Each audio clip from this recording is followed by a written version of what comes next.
Hello अस्सलाम वालेकुम welcome to another episode of the Pakistan experience. और मेरे लिए अगर आपको मेरे डार्क सर्कल्स नजर आ रहे हैं तो ये आधी रात को मुझे उठाया गया है because the person didn't want to wake up early in the Adi morning. Raat? It's like, what is it, 10 p.m. I'm there? old, Shahana. 10 p.m. for me is at this point midnight. Okay, number one, how old are you? Because we're there. You brought it up. I'm turning 32 soon. Bitch, I'm 32. Okay, if you're So old, yeah, then what? I am about to turn 32, which is ancient. Okay, thanks. I can tell you that being in my 30s, nothing has been more freeing and liberating because I really just don't give a fuck anymore. What are the parameters? I know this is the Pakistan experience. So There everyone are will be no like, this is parameters. not the Islamic Republic of Absolutely. Pakistan. There are no parameters. You can Okay. give as little fucks as you want. Awesome. But yeah, no, it's true. Ever since I turned 30, I just feel like, they say that 30 is like the new 20, and I think that's just a way of us pacifying ourselves. My lower back But disagrees. yeah, but I will say, like, maybe it's just because I'm a woman and like inside of my mind I have now the security of being married that I just give zero fucks, which is just again like added layers. But honestly, ever since I've turned 30, I've just given fewer fucks. I don't really give a shit much about. Just for the record, this is Shahana Jan, content creator, actor, artist, musician, amazing person. Now back to the discussion. Somebody asked, they're like, ask her how she got married. And I was like, why is that a question? Is there a story there? It's the biggest question because, so here's the thing, right? Because I call You myself take like it as an accident. insult? Because if somebody asked me that, I'd be like, what does that mean? Does that mean, isko kaise mil gayi? How did she get married? There was a lot of stress on the she. Yeah, no, I guess yes and no. I guess like the one thing I've noticed after getting married, and shuru I was actually really insecure about it because, I even told Jabran, I was like, when you get married, it's like you go from being a Mr. to a Mr. and we go from being a Miss to a Mrs., which isn't as sexy until we're MILF status, right? Because that's when it's like you're Mrs. Robinson. And then suddenly you're hot, right? But like for a while, you're just Mrs. And it's like suddenly like there's this perception, especially in our culture, कि बस अब ये settle हो गई है बच्ची, वो मेरा तो बस. उल्टा है यार. I think my rebel without a cause. The moment my ex said, I'm getting married next year, I was like, suddenly I want you again. Suddenly, all of a sudden, why do I feel like you were the one? You were always the one. You were always the one. But that's the actually interesting because that might be something that you might know from like a male POV without stereotyping, because my husband told me the same thing. He said that the moment that you start telling people that you're like in a serious thing, like they will all come out, and they did. It's a thing. It's a thing. Haven't you heard of the wedding ring pickup technique where people wear pretend wedding rings just to pick up people? Oh my God. No, really? Yeah. That's amazing. So that Mrs. status actually added a lot to your appeal. I don't know about that, but like, I guess again, because the person that I am, मेरे दिमाग में ये था कि like, I need to now prove to people that मैं settle नहीं हुई, like this whole notion that I'm now settled और अब मुझे और कुछ नहीं करना, and it's like, yeah, I really felt that in the beginning. And, I went to Canada. My sister lives in Canada. So she, last year, she took me to like some, friends of hers place. And unki khandan aaye the Pakistan se. So there were a bunch of like desi aunties there, right? And like Shahana, my elder sister, was with her friend. So main jab andar aayi, your sister is called Shahana. Shandana. Okay. Yeah, I call her Shahana just out of, but I just remember when I went in, so obviously like the desi aunties like see you dur se na ki bas ye ab bachchi aa gayi andar, isse hum ab puchenge zarur, you know what I mean? So like dur se aa rahi, and I'm like, oh, I'm feeling that familiar, because obviously living in the US, I don't see a lot of aunties on the daily. So or not just, I don't want to stereotype, feminist theory ne my lifestyle. Feminist theory ne ab tak rishta auntie gaze ko analyze or deconstruct nahi kiya. It's as bad as the male gaze. It's true. But yeah, I mean, where I live, I don't actually, I'm not surrounded by a lot of Desi communities. So after a really long time, I was like, oh shit, ye wo wali feeling hai ki wo vultures aa rahe hain, you know what I mean? And what was really interesting was like, they came to me, and listen, I'm not an idiot. I know what is appealing to me, to Desi aunties, first and foremost, is the color of my skin. Yeah. So I know they're like, ye to prime, you know, bacche gore meat. honge. This is prime meat we need to go for. So like they're coming for me. And then like, you know, the one auntie goes like, kya naam hai aapka beta? Aap kya karti hain? And then Shandana's friend ekdam se shows up, iski shaadi hui hui hai. Auntie's like, acha acha. Goes. I was like, this is content. This is content. You should like walk in and all this auntie's like, oh. And you're like, wedding ring. Yeah. It was like, no, but what I found interesting about the whole thing was that suddenly I was not interesting as a human being. Do you know what I mean? Yeah. She didn't give a fuck about what I did or what I wanted to be or what I'm doing right now. That was it. That was the end of the conversation. And I was like, just because I've made shadi hui hai, I'm like no longer interesting to people. And I'm like, the fuck? I think हम लोग discuss करते हैं ना, we think like नहीं being straight is the natural thing. We ignore the rishta auntie's latent lesbianism. I think जो सालों से उनका ignore किया गया ना, that's how they fulfill that itch, scratch that itch by checking out. हाँ, मतलब ये awkward conversation नहीं होती, कितने comfortably the guy, I know some of my friends had that conversation with their mothers. नहीं बेटा, बेटी खूबसूरत नहीं है, उसकी कमर जो है वो थोड़ी मोटी है. आंटी आप क्यों चेकआउट कर रही हैं? ये आपका काम, आप अपने बेटे I'm not even joking. कर रहे हैं. Shahana, I'm not even joking. I've met aunties who in the past have literally come and sat next to me. And they've literally just been like, ये तुम कूल होने की कोशिश कर रही हो, लोगों बता रही हो, you're Awami and Pakistani. Just I've never denied it. You're next. Listen to me, like, okay, well, I'll get to that in a second, but like I've had aunties come next to me and like literally just start touching me and like caressing me. And I'm like, why are you feeling me up, you know? So yeah, I mean, we could talk about sexual repression. That's not a bad short film idea, by the way, where a relationship starts where you think it's a rishta auntie and like, aap apne bete ke liye nahi. Apne liye. No, but what I wanted to say was that's how people also know we're in our 30s. Our references for porn music are instant. No, but what I wanted to say was, so I think the thing about me is that like I'm like that burger bacha that wants to be accepted by the bun kebabs. Do you know what I mean? It's like, please let me every burger bacha. Huh? That's every burger bacha. Yeah, but like I guess it's because like I mean if we have to get down to like like class and economics and stuff, like I wasn't a rich kid. Do you know what I mean? I was like, yeah, but like in the sense that like I was never a part of like the cool kids, right? But it was honestly so. You were part of the coolest kids. Okay, later on in life. I'm talking about when I first came to Pakistan. I came to Pakistan when I was I was born in Peshawar, and then I moved to America when I was 1. And then I was in America from the age of 1 to 9. Phir main wapas aa gayi. So English was my first, or is my first language. I didn't know Urdu, I didn't know Pashto, I knew nothing. And then I moved back, and I first moved to Peshawar. And obviously English was all I could speak at the time. And I remember being in school and like, ये मतलब सारे बच्चे जो हैं, it was Beacon House in Peshawar, and like बच्चे मतलब उर्दू में लगे हुए, पश्तो में लगे हुए, मुझे कुछ समझ नहीं आ रही, ठीक है? और I just really wanted to fit in somehow, right? कि मैं क्या? So I remember one day, like the teacher had left the classroom, right? And obviously everybody stood on their desks and started, you know, doing all kinds of shit. And so like this kid, मुझे अभी भी याद है, his name was Zarar, right? He stood on his desk and he suddenly starts like doing this mannerism and like he was trying to act like somebody, and the entire class starts laughing, right? And maybe because I'm like, I want to be a part of this. So funny. मुझे कुछ समझ नहीं आ रही कि वो क्या कह रहा है. And then my like one of the girls in the class, like she like nudges me, she's like, he's making fun of you. And I was like, oh, this is awkward, but I'm still laughing. Like, wow, man, she can really take a joke. Yeah. So like I think that's the thing, like because I'm like a quintessential third culture kid, right? Like I moved to Pakistan and I tried to assimilate. I really did.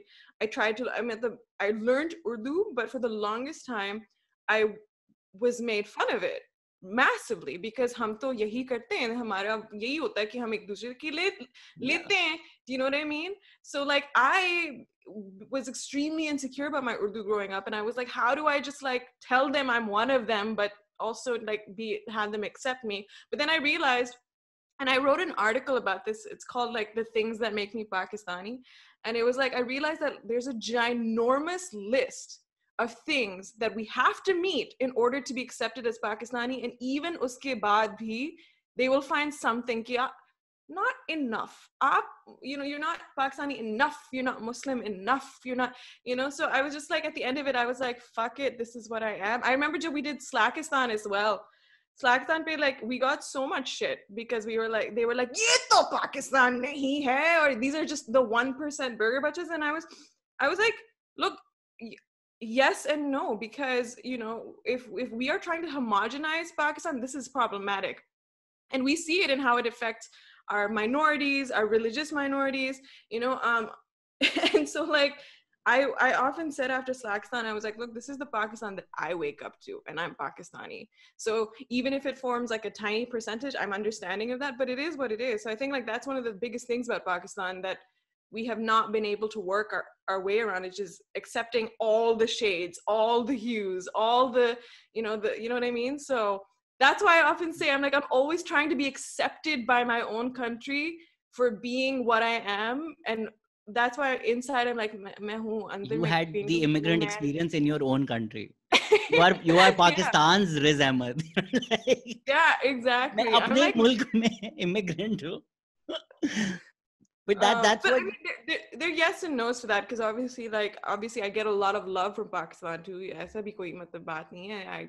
I get a lot of love, but I'll get the कि आप उर्दू में content बनाएं question or demand rather a lot. अगर आपने बनाना हो, like even with this podcast, I grapple with the same idea. A lot of people listen to people and they're like, ये कौन सा पाकिस्तान है? I'm like, ये भी है.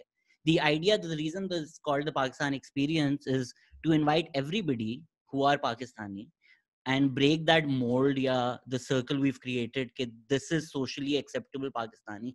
Even when people say आप उर्दू में बात करें, अब ये बहुत political history हो जाएगी, but Sindhi and Punjabi and Pashto are a lot more Pakistani than Urdu. If we just go by demographics, and if we want to go like even 47, more people spoke Bengali than Urdu. Like 7% of people spoke Urdu. It's quite a musallat zaban on all of us.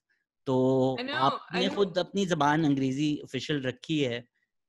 I always say English is one of the official languages of Pakistan. It is. You know, and it's the interesting thing, like, and I've been like dodging this a little bit because I don't know how to talk about it on social media without it causing a stir. But I had this thought, especially like in recent times, we've always known how our minorities are treated. We know it. We just, because it doesn't affect us, we turn a blind eye. That's just how we live, but it's really bothered me, particularly how our minorities are treated in general. And I thought about this the other day, when it comes to preference, right? Pakistan mein, have we ever asked, jab hum, kisi Christian se milte hain, hum salam karte hain, right? But I was always like, have we ever asked them, like, how do they want to be, greeted, right? Because like, from my POV, all of these things, the words that we say, it kind of sets the subliminal culture, right? And we could argue that, yes, obviously salam kehna is, isme koi buri baat nahi hai, but it made me think of, do you remember this ad in the 90s? It was, I don't know if you remember, PTV, but they used to play these public service podcast ki na title hoga, Shahana tries to prove she's Pakistani. I think it's like they go STN, PTV. 90s PTV pe jo ad. Checking her notes. But it was amazing. Okay, so there were these PTV, there were these, I love them. I'm still trying to figure out how to like recreate them. But अच्छा तुम्हें याद है ना वो PTV पे there were these PSA type, ad type things, right? From government made, etc. From Wazarat-e Flan, ठीक है? So there was this one this old man is walking, right? And then he bumps into an old man is walking with a bunch of presents, right? He is walking, he bumps into this guy, and the guy bumps into him, like pushes him, and wo sare gifts fall down. So the young guy goes like, "Wait, sorry, uncle." Okay? And then the uncle goes, "Sorry ke bacche," right? And then it cuts to like this voiceover that basically says, "Ke ye to aisi koi baat bhi nahi thi ki itna gussa ho," or something like that. It was trying to tell people to like be kinder on the streets, right? So another one is the same. I didn't go to the same indoctrination camp as you. मेरे concentration camp में ये वाला नहीं दिखाया था. I had to, obviously. You know, the algorithm knew that ये तो वहाँ से आई है, इसको हम indoctrinate करने की जरूरत है. But the other one that made me laugh a lot was the same old man is walking, okay? And then the young man is, so the old man again bumps into the young man, and this time is like, "Assalamu alaikum," right? And then the young man goes, "Sorry uncle, मैं आपको जानता नहीं हूँ," ठीक है? And then uncle goes, "भाई जब दो मुसलमान मिलते हैं एक दूसरे से," and like the whole speech was कि हम एक दूसरे को सलाम करते हैं पाकिस्तान में, that this is what we do, right? So I understand the merit and the value, but I'm a lot more secular than that, and I just feel like, you know, if I was a Christian or if I was a Hindu, nobody asked me how I wanted to be greeted. Do you understand? Nobody asked me how I want to be referred to. You know, you can get into the argument कि salam में कोई बुरी बात नहीं है, and obviously नहीं, and the meaning is, you know, this, you know, so, but the meaning is this. You know what I mean? But the point is that if we're talking about inclusion, we never asked, you know, they were never asked about how they want it. And the reason why I relate to that is like the simple fact that as a woman growing up, there were so many things that I was just never asked. There were just labels that were thrown upon me. And I just lived with it without ever having the moment of like, have you asked me? Like, am I okay with this? The same thing comes down to gender dynamics and, you know, things like that. Actually, before we move on, I wanted to tell you one more because I just remembered it. But I just want to like add to that. I think as a society, हम ज़्यादा फंडो हो गए हैं because the fundamental belief now is कि जी गैर मुसलमान को सलाम नहीं करना चाहिए. आप सिर्फ मुसलमानों को सलाम कर सकते हैं. That's the extremist position that people take now. That's the polar opposite of the whole conversation. It's like, it's just कि वो अब now they're not worth anything. Yeah, you can't. I mean, a lot of people would like rebuke you for it. कि अगर आपने किसी को सलाम कर दिया. I know, I've heard terrible stories about like rickshawalas who are not accepting, you know, Christians into their, you know, rickshaws or certain stores. And it's just, yeah, it's ugly. And again, I'm secular in my mindset, which I know is very conflicting with a lot of, I guess the Pakistani government at large, you know what I mean? Social media has also made it so much worse, right? Like अगर अभी सुशांत सिंह के जब हुआ था, it really bothered me as somebody who struggled with mental health, and those thoughts, it really hit close to home. So I wrote rest in peace, and then people were like, he's Gair Muslim, he cannot rest in peace. I mean, somebody is dead. What the fuck do I say, right? If I feel sad about somebody dying, what the fuck do I say? Rest in bichu, rest in fucking dozak. Like, क्या आपकी मतलब क्या humanity है, किस level पे आप हैं कि आप जी रेस्ट, गैर मुसलमान can not rest in peace. ये वही लोग सारी जिंदगी अंडरटेकर को देखते हैं, उसको उस टाइम इनको कोई फर्क नहीं पड़ रहा था. But you had something else to say, you were like I am gonna say one more thing. Just this other ad that I remember, again, the PSA. I'm surprised you never saw this shit. So they were trying to, I'm less Pakistani than you. It was a 90s, again, same era, and they were trying to talk about AIDS, right?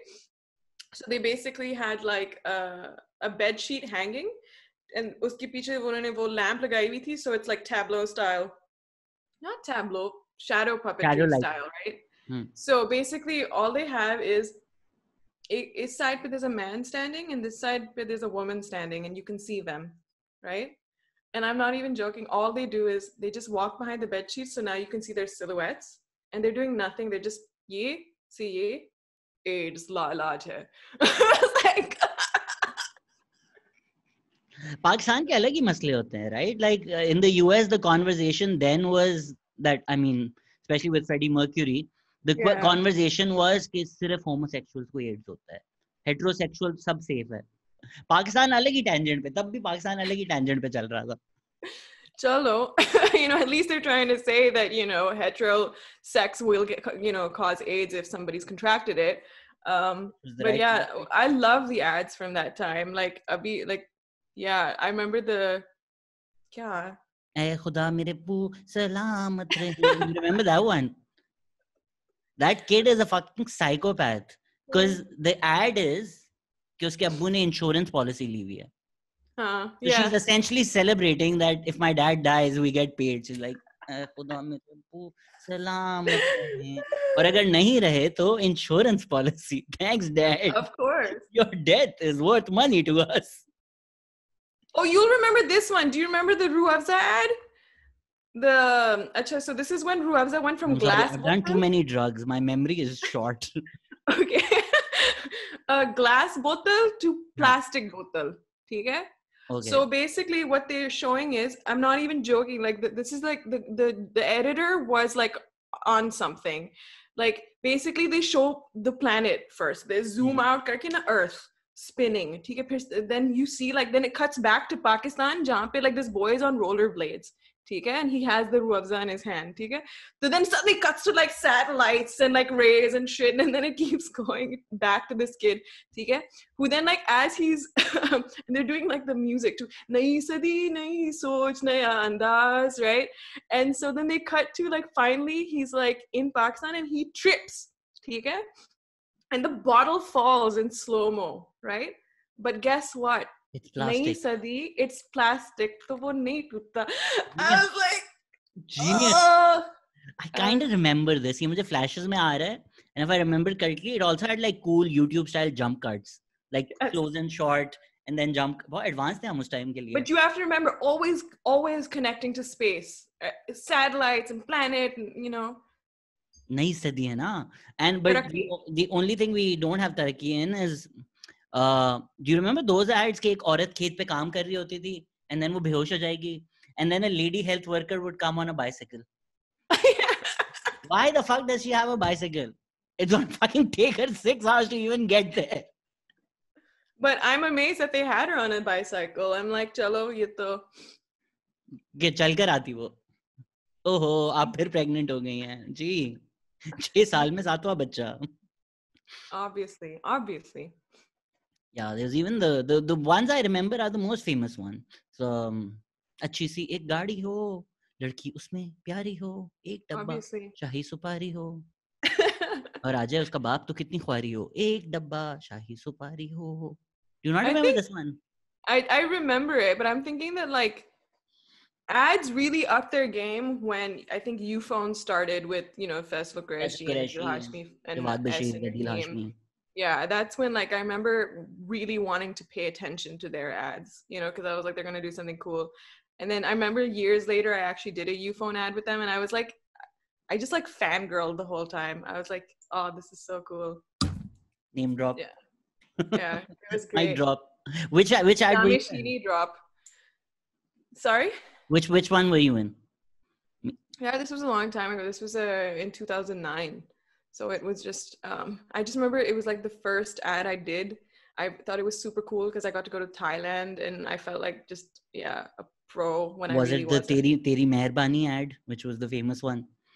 No. But, oh my God, if I find it, I just remember that one version of the ads, it was me and Ahmed Ali, and Adil Hashmi, and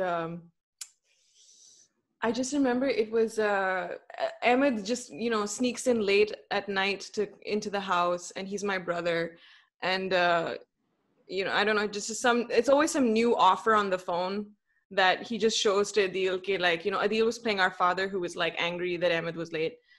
So anyway, it's just some new offer, whatever. But forget the ad. What was really funny was somebody later on dubbed the ad in like just galiyan wali zuban, right? It's so impolite. Like I can usually swear. I remember. It's the first time we're talking, so I don't know मैं कितना खुल के कह सकता हूँ चीजें, but I've seen some of them and they're the worst. There is a Cyrillac one Can I say what it was? What, the Ufone ad that I did? Did you see it? it? Cerelac ad की dubbing हुई भी है. Okay. और ये ना वो school में जो लड़के MMS नहीं लेकर आते थे कि फोन पे देखो ये क्या है. One of those, and it was just the worst, right? It was like ये देखो बच्चे अब ये चूस रहा है. Cerelac कितना बेहतर है चूसने से. माँ के दूध से बेहतर अब Cerelac. It was even a gold flake वाला. And उसका भी यही सेम था. कोई जेम्स बॉन्ड टाइप एड था and the guy goes like बड़वी तू फिर फंस गई है, निकल भाग यहाँ से, चुप जाएंगे हम सारे. गोल्ड फ्लेक माँ चोद दे. हाँ, easy entertainment मिलती थी ना. अब इतना सोचना पड़ता है. content is so simple. 4 गालियां डाल दो. Yeah, I mean, oh man, I mean, like there's so many pros and cons. Like we can enjoy it, but it's also because like we're not in that place where, you know, obviously if we have to look back, there's just so much that's problematic. Yeah.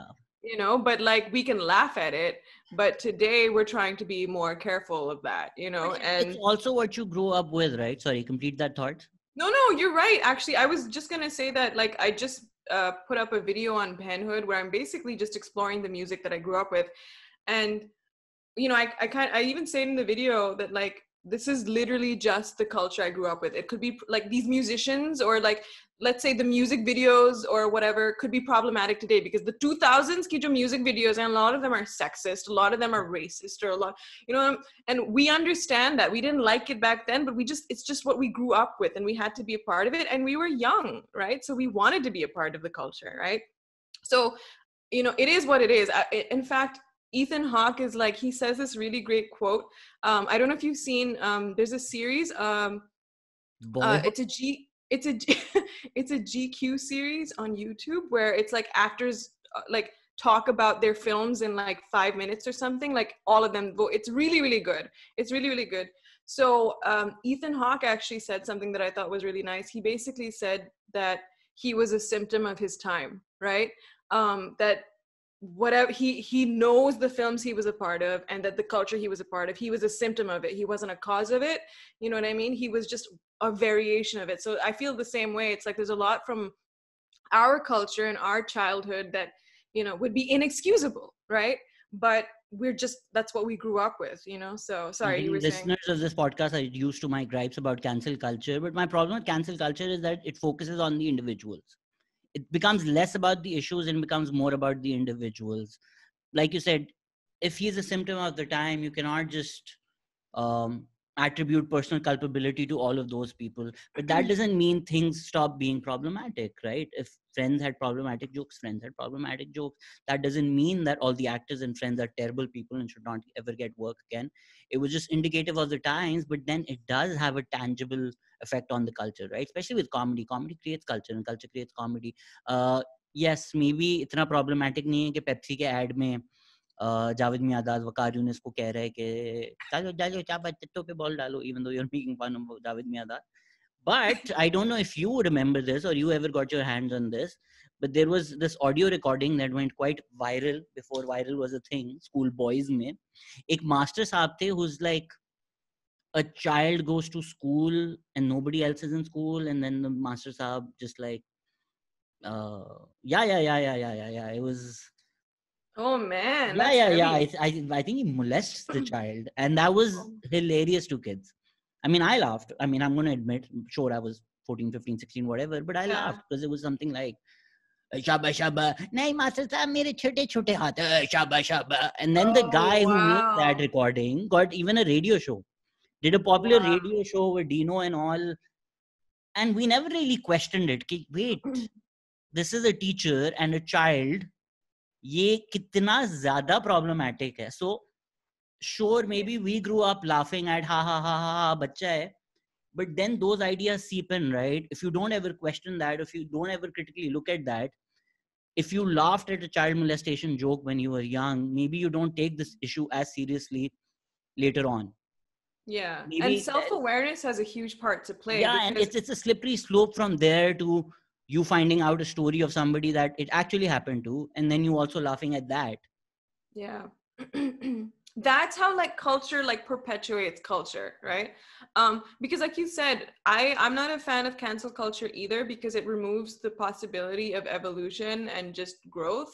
I'm not the person I was 10 years ago at all, right? And it's like you said, it's because we grew up, you know, especially hamare culture. I mean, we, again, one of the things like we just do is we laugh at each other a lot. We just do, right?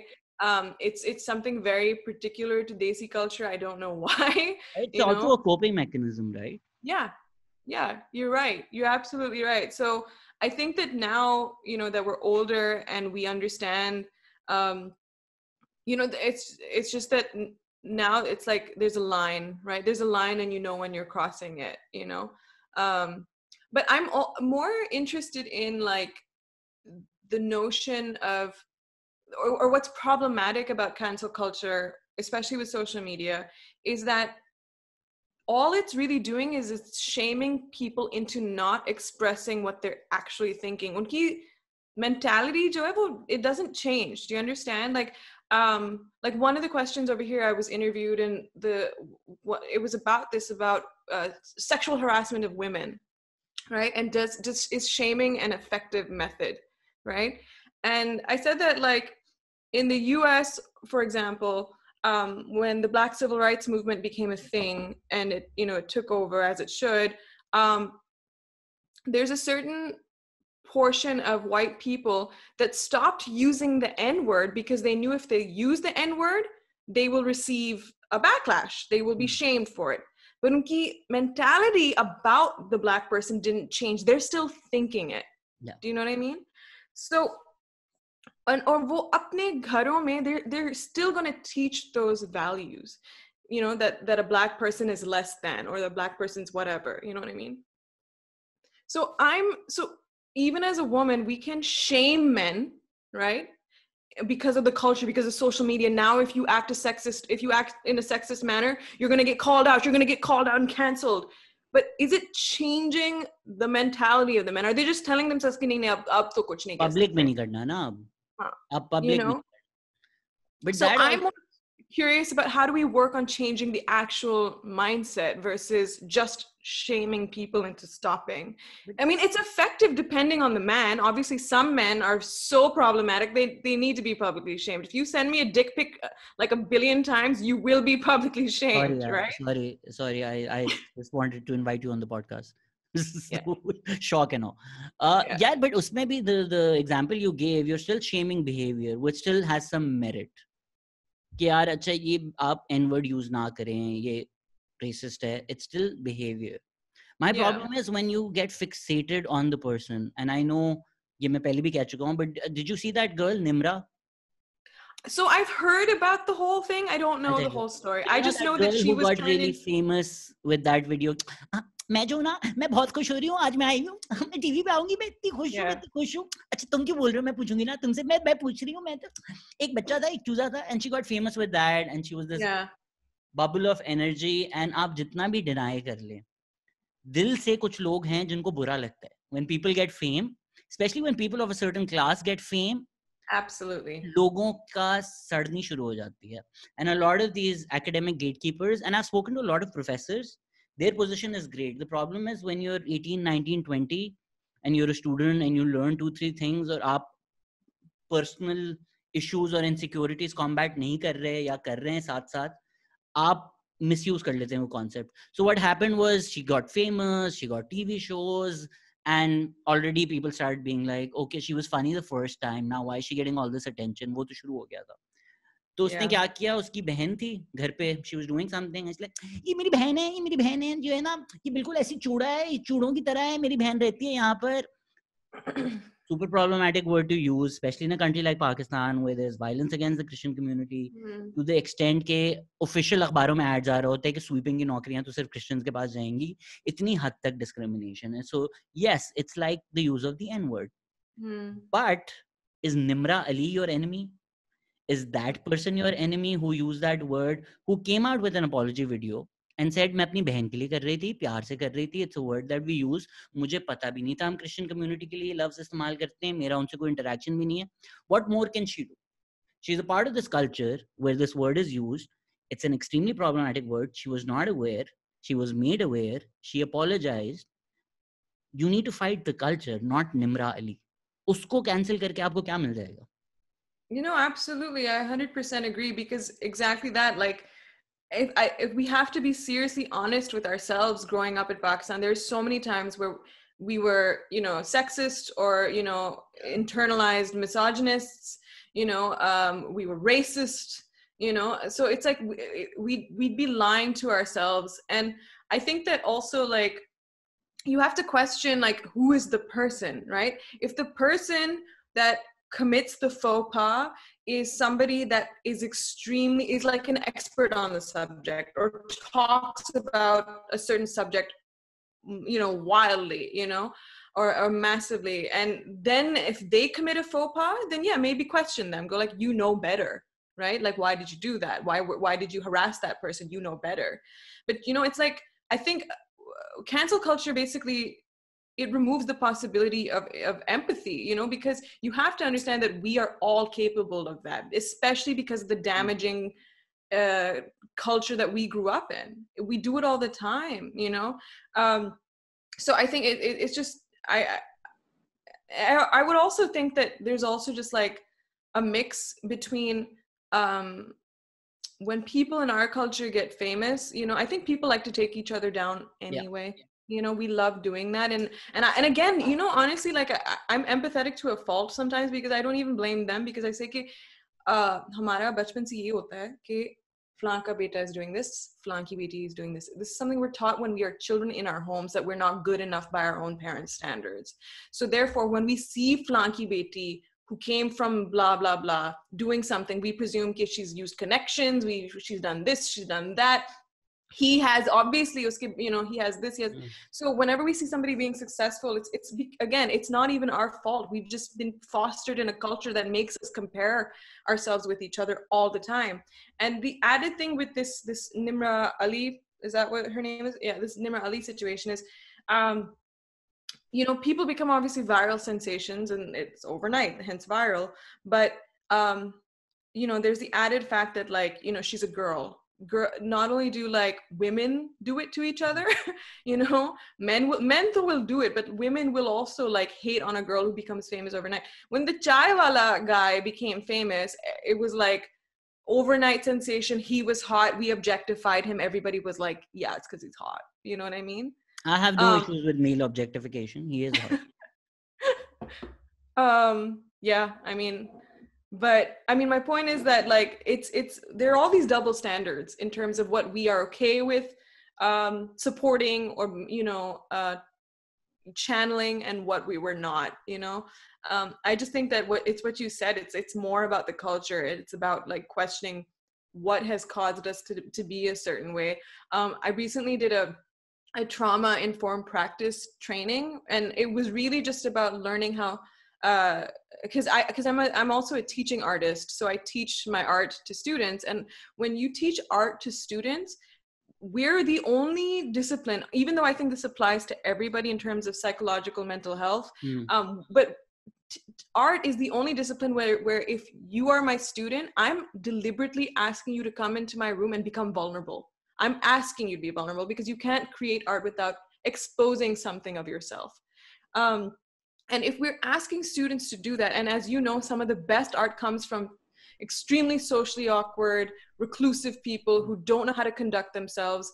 And that's fine, that's who they are. But the point of the practice was to learn that if I'm inviting these people into my space to make them be creative and bring out that spark, I have to be cognizant of the trauma they have experienced, because the more you think about it, every single human being has experienced trauma. The trauma, in terms of psychological terms, it really starts from the age of 1 to 7. Those are your most formative years.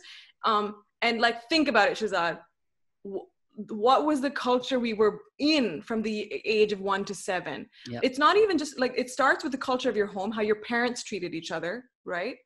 In terms of how you learn gender dynamics. If, you know, God forbid you had been molested in that time, which a lot of times happens from the ages of 1 to 7, that informs your perception of, you know, the other gender. It informs your perception of yourself, right? And then if you're seeing on the television that people are treating each other a certain way, where we treat we laugh at Pathans for this reason. We look down upon, you know, Christians for this reason, or Hindus are a complete write-off. You know what I mean?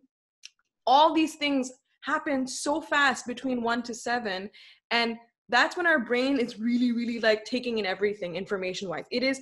I'm sure you're familiar with like the concept of neuroplasticity, about how the brain has the ability to continuously evolve. Most of the foundation work is done in that time, and past that point, because we've already created such a core, we're so fixated on just making sure adding thoughts and values that reinforce that core, right? That's why this whole debate about, it's so hard for us to debate with other people, rather, because we usually just accept what we want to hear because it reinforces the stability of our own core, right? Anytime, if you've noticed in debates with people that are from opposing views, anytime somebody says something that is logical but is opposes what you're saying, something happens inside. Yeah. Something happens up here because it's rattling the core of your personality, and that's the biggest struggle. That's why, like you said, it's not the individual's fault so much as it is the culture's fault, because the culture's already made that for us, right? And it only takes, I always say, self-awareness is often a luxury, right? So having a moment to go like, it's often a luxury because a lot of the damage has already been done. Do you know what I mean? It's just been done.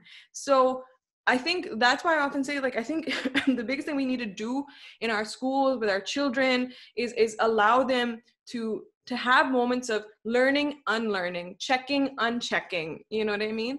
And not have everything so like concrete in stone about what we think is the right way. You know, like I often crack this joke about religion. And I get asked a lot, are you even Muslim? And I've come to a point in my life where I say it's a personal question, right? Because just because I'm Pakistani, this isn't for you to presume that I'm Muslim, you know, because everybody presumes that agar aap Pakistani, aap zarur Muslim hi honge. And that, again, that just negates all of our other our minorities, our religious minorities. But I often joke that, like, imagine if the day we die, you know, like, you know, the mystery is solved, we've died, you know, and then like, what we find out is that the whole time it was like the Greek gods, you know what I mean? You were right. Like, there's a Rowan Atkinson bit on this, right? Oh, is there? I haven't seen that. Yeah, Welcome to Hell. It's great. Yeah, I'm gonna see it. Yeah, because I was like, because you know, Muslims, hell. Who was right? The Mormons, apparently. Yeah, because like, you know, honestly, again, your faith is your faith. Whatever you believe in, all well and good, Godspeed. But in my opinion, religion is really just a catalog of opinions and views and perspectives that we've turned into faith and belief. But none of them are fact, because no one has gone to the afterlife and come back to say, "Ki, bas, you're right." You know what I mean? So if we acknowledge that कि हम गलत हो सकते हैं, right? Just by default being born Muslim doesn't make me, you know, immune to hellfire and I'm better than all. We have no fact here. What you choose is personal, and I'll respect that. But if we just acknowledge that, then we would be a little more forgiving of the other people around us, I feel. Can't भी यही कहता है कि आपको belief और knowledge को फर्क करने की ज़रूरत है. And if somebody is feeling a little angered by that, this is good for you because you have faith. If somebody had gone to the other side and come back and said, wait, no, there is a God, then you don't have faith. So if you do genuinely believe in your faith, the idea is that it's faith, that you believe in it. So that's great for you. It doesn't have to be knowledge. So जो लोग पीछे भी पड़े होते हैं, नहीं खुदा exist करता है because you don't have to. I mean, you can believe in it, you can't believe in it, it's up to you.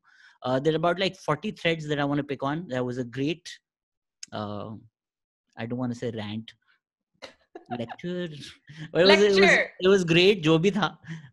So there are 40 threads that I want to pick on this, but मैं आपका content consume कर रहा था just before this podcast, and I just want to ask, you are a Bo Burnham fan, aren't you? I'm a what? You're a Bo Burnham fan? I have no idea who Bo you Burnham don't know who Bo Burnham is? Is Bo Burnham the clown? Well, stand-up comedian, ज़्यादा दूर नहीं है. Okay. I was like, I have no idea. No, I don't know who Bo Burnham is. Weirdly enough, so Just the best. I actually don't follow a lot of stand-up comedians. He's a very genre-bending stand-up comedian. Uska jo Make Happy hai. Okay. These days I listen to that every night and I'm like, ये तो मैं हूँ, ये तो exactly मैं हूँ. खैर हम वहाँ पे वापस आएंगे. Okay. I want to actually get really deep into the trauma. What was it? Trauma information therapy. Trauma-informed practice. Yes, I really want to get into that, all of that. कि क्या होता है, कैसे होता है, क्या, what exactly is it? Well, so again, like I said, because I'm a teaching artist here, out of the 5 billion jobs that I do, it was it's new in the sense that like places in America are now seeing that, particularly when teaching, you know, children or youth, we have to be cognizant, especially because we're asking them to be vulnerable in classrooms, of what they're bringing with themselves. And what I love about the practice is that it also understands that you are an artist. So you are coming in with your vulnerability and your, you know, just kind of space. And it was like a 10-week course. And the whole focus was understanding the brain from a psychological point of view of what its development looks like from certain ages. And what are the various ways that when we interact with, you know, children or youth, what are the various ways that we can disarm them when they come into our rooms, right? So there are a variety of activities that you can do, and they're each specifically for different reasons, you know. There's like, for example, one of my favorite ones is called the 24-word story. It's a great storytelling exercise, but it's also a great way to get whoever really to condense what they're feeling, because a lot of times, like when it comes to just anxiety, there's way too much happening. Like there's too many thoughts happening. So it's like a grounding exercise where you basically just hand them a piece of paper where it says, describe how you're feeling in 24 words. So you let the anxiety of the words come out. Just write 24 words, right? After that, what they ask you to do is, कि उन 24 words में से 12 निकालो. Distill, choose out of them 12. Then bring it to 6, bring it to 3, then bring it to 1. And then when you bring it to 1, not only have you been able to kind of like calm yourself, right? Because you've given your brain a task, right? You've been able to calm yourself, but in terms of storytelling, you've been able to find out what is the core issue, you know, what is the core word? You know, if I was feeling anxious, crazy, frightened, blah, blah, blah, blah, maybe the core word that I was looking for was powerless. You know, maybe that was all that this was. And then it helps you identify how to work through that, you know, and it, again, from a storytelling point of view, it's a great way to find out what is the core theme of your story that you want to tell, right? It's the loss of power or the agency, right? And then you can write your character depending on that. You can write your story depending on that. And then see how, you know, whether, you know, if we're talking about 3-act structure, you see whether it's achieved or it's not achieved. You know, is this powerlessness against, you know, the relationships in your family, or is it powerlessness against the world? Is it, you know, so it's a great way to do that. And then what I found most fascinating again about this training that I did was the concept of neuroplasticity, because neuroplasticity is like, it's the kind of thing that has been the most revelatory thing to me, because it means that we can change, right? And we can foster positive values and habits. It's never too late. The idea of neuroplasticity tells you it is never too late to literally change your brain chemistry. And it also, one of the greatest takeaways about doing this training was the fact that it allowed me to be kinder to myself, because when you realize just how so much of who you are was not your fault, right? And it wasn't your, like, you release a lot of guilt, and we internalize a lot of guilt, right? And so you release a lot of guilt, you release a lot of tension, and you show yourself a little humanity when you realize just how many factors have made your brain become a certain way. With neuroplasticity, it's really just like, if we have to think of neural pathways as roads, right? It's like your brain, you have certain roads that you're taking. If if I, as a human being, every day wake up and let's say the first thing that comes to my mind is, I don't have enough time. Like, let's say that's the first thing. I don't have enough time. I don't have enough time in a day. I don't have enough time. The neural pathway that knows that, I've walked on it. I've walked on it for the day. Now imagine in a day, I have that thought 50,000 times. I've walked on that path 50,000 times. It further cements that path. So when I wake up the next day, this path is already activated. It is telling me, Shahana, you have to walk on this path that makes you feel like you don't have enough time, right? Our body responds to us. It is, the pathways are created based off of our behavior, our thoughts. Now, pros are, we can change it, right? It will feel fake and forced, but do it. Because if you understand that your brain is an organic computer, it will follow your commands. You can basically change the way that you perceive things, perceive yourself. It changes everything. The con, like I said, because so much of the damage is done, we are fighting ourselves. Our brain wants, like, you know, in terms of homeostasis, our bodies want to stay in whatever we've done.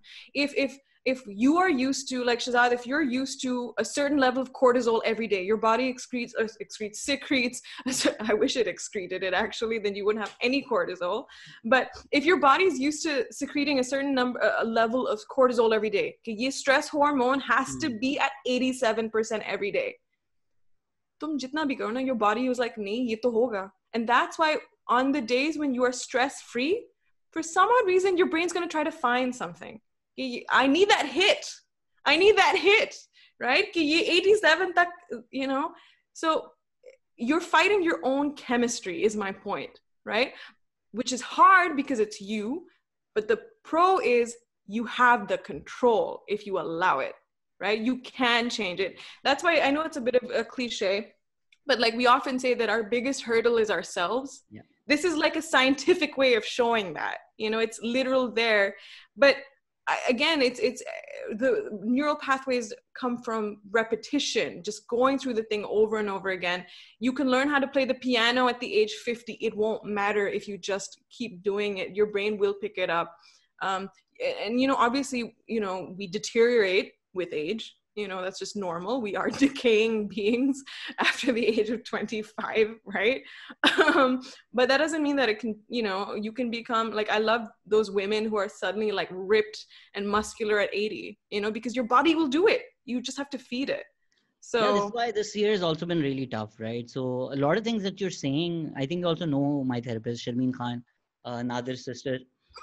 Yeah. A lot of things things we have worked on in therapy. And this is also why this year has been so tough. I was clinically depressed, took a lot of therapy, took some psychedelics, which, by the way, the road example, agar kisi ne, how it works, I think psychedelics ki jo episode Netflix pe dekhiye, that's the best example, or at least the best analogy for psychedelics I've heard. It's like, so like you said, road, they said snowmobile tracks. So imagine your brain as a snow-covered mountain, and if you take the same snowmobile down every single day, your brain will have a path. Yeah. Psychedelics are like fresh snow, which give you a chance to create new paths. That's so cool. Yeah. So actually, yeah, a few LSD trips really helped throughout all of this. फिर यही हुआ, lockdown हो गया. Now you're not going out, you're not meeting friends, you're not going to the gym, you're not seeing the sun for a couple of days, and suddenly you're back into your old habits.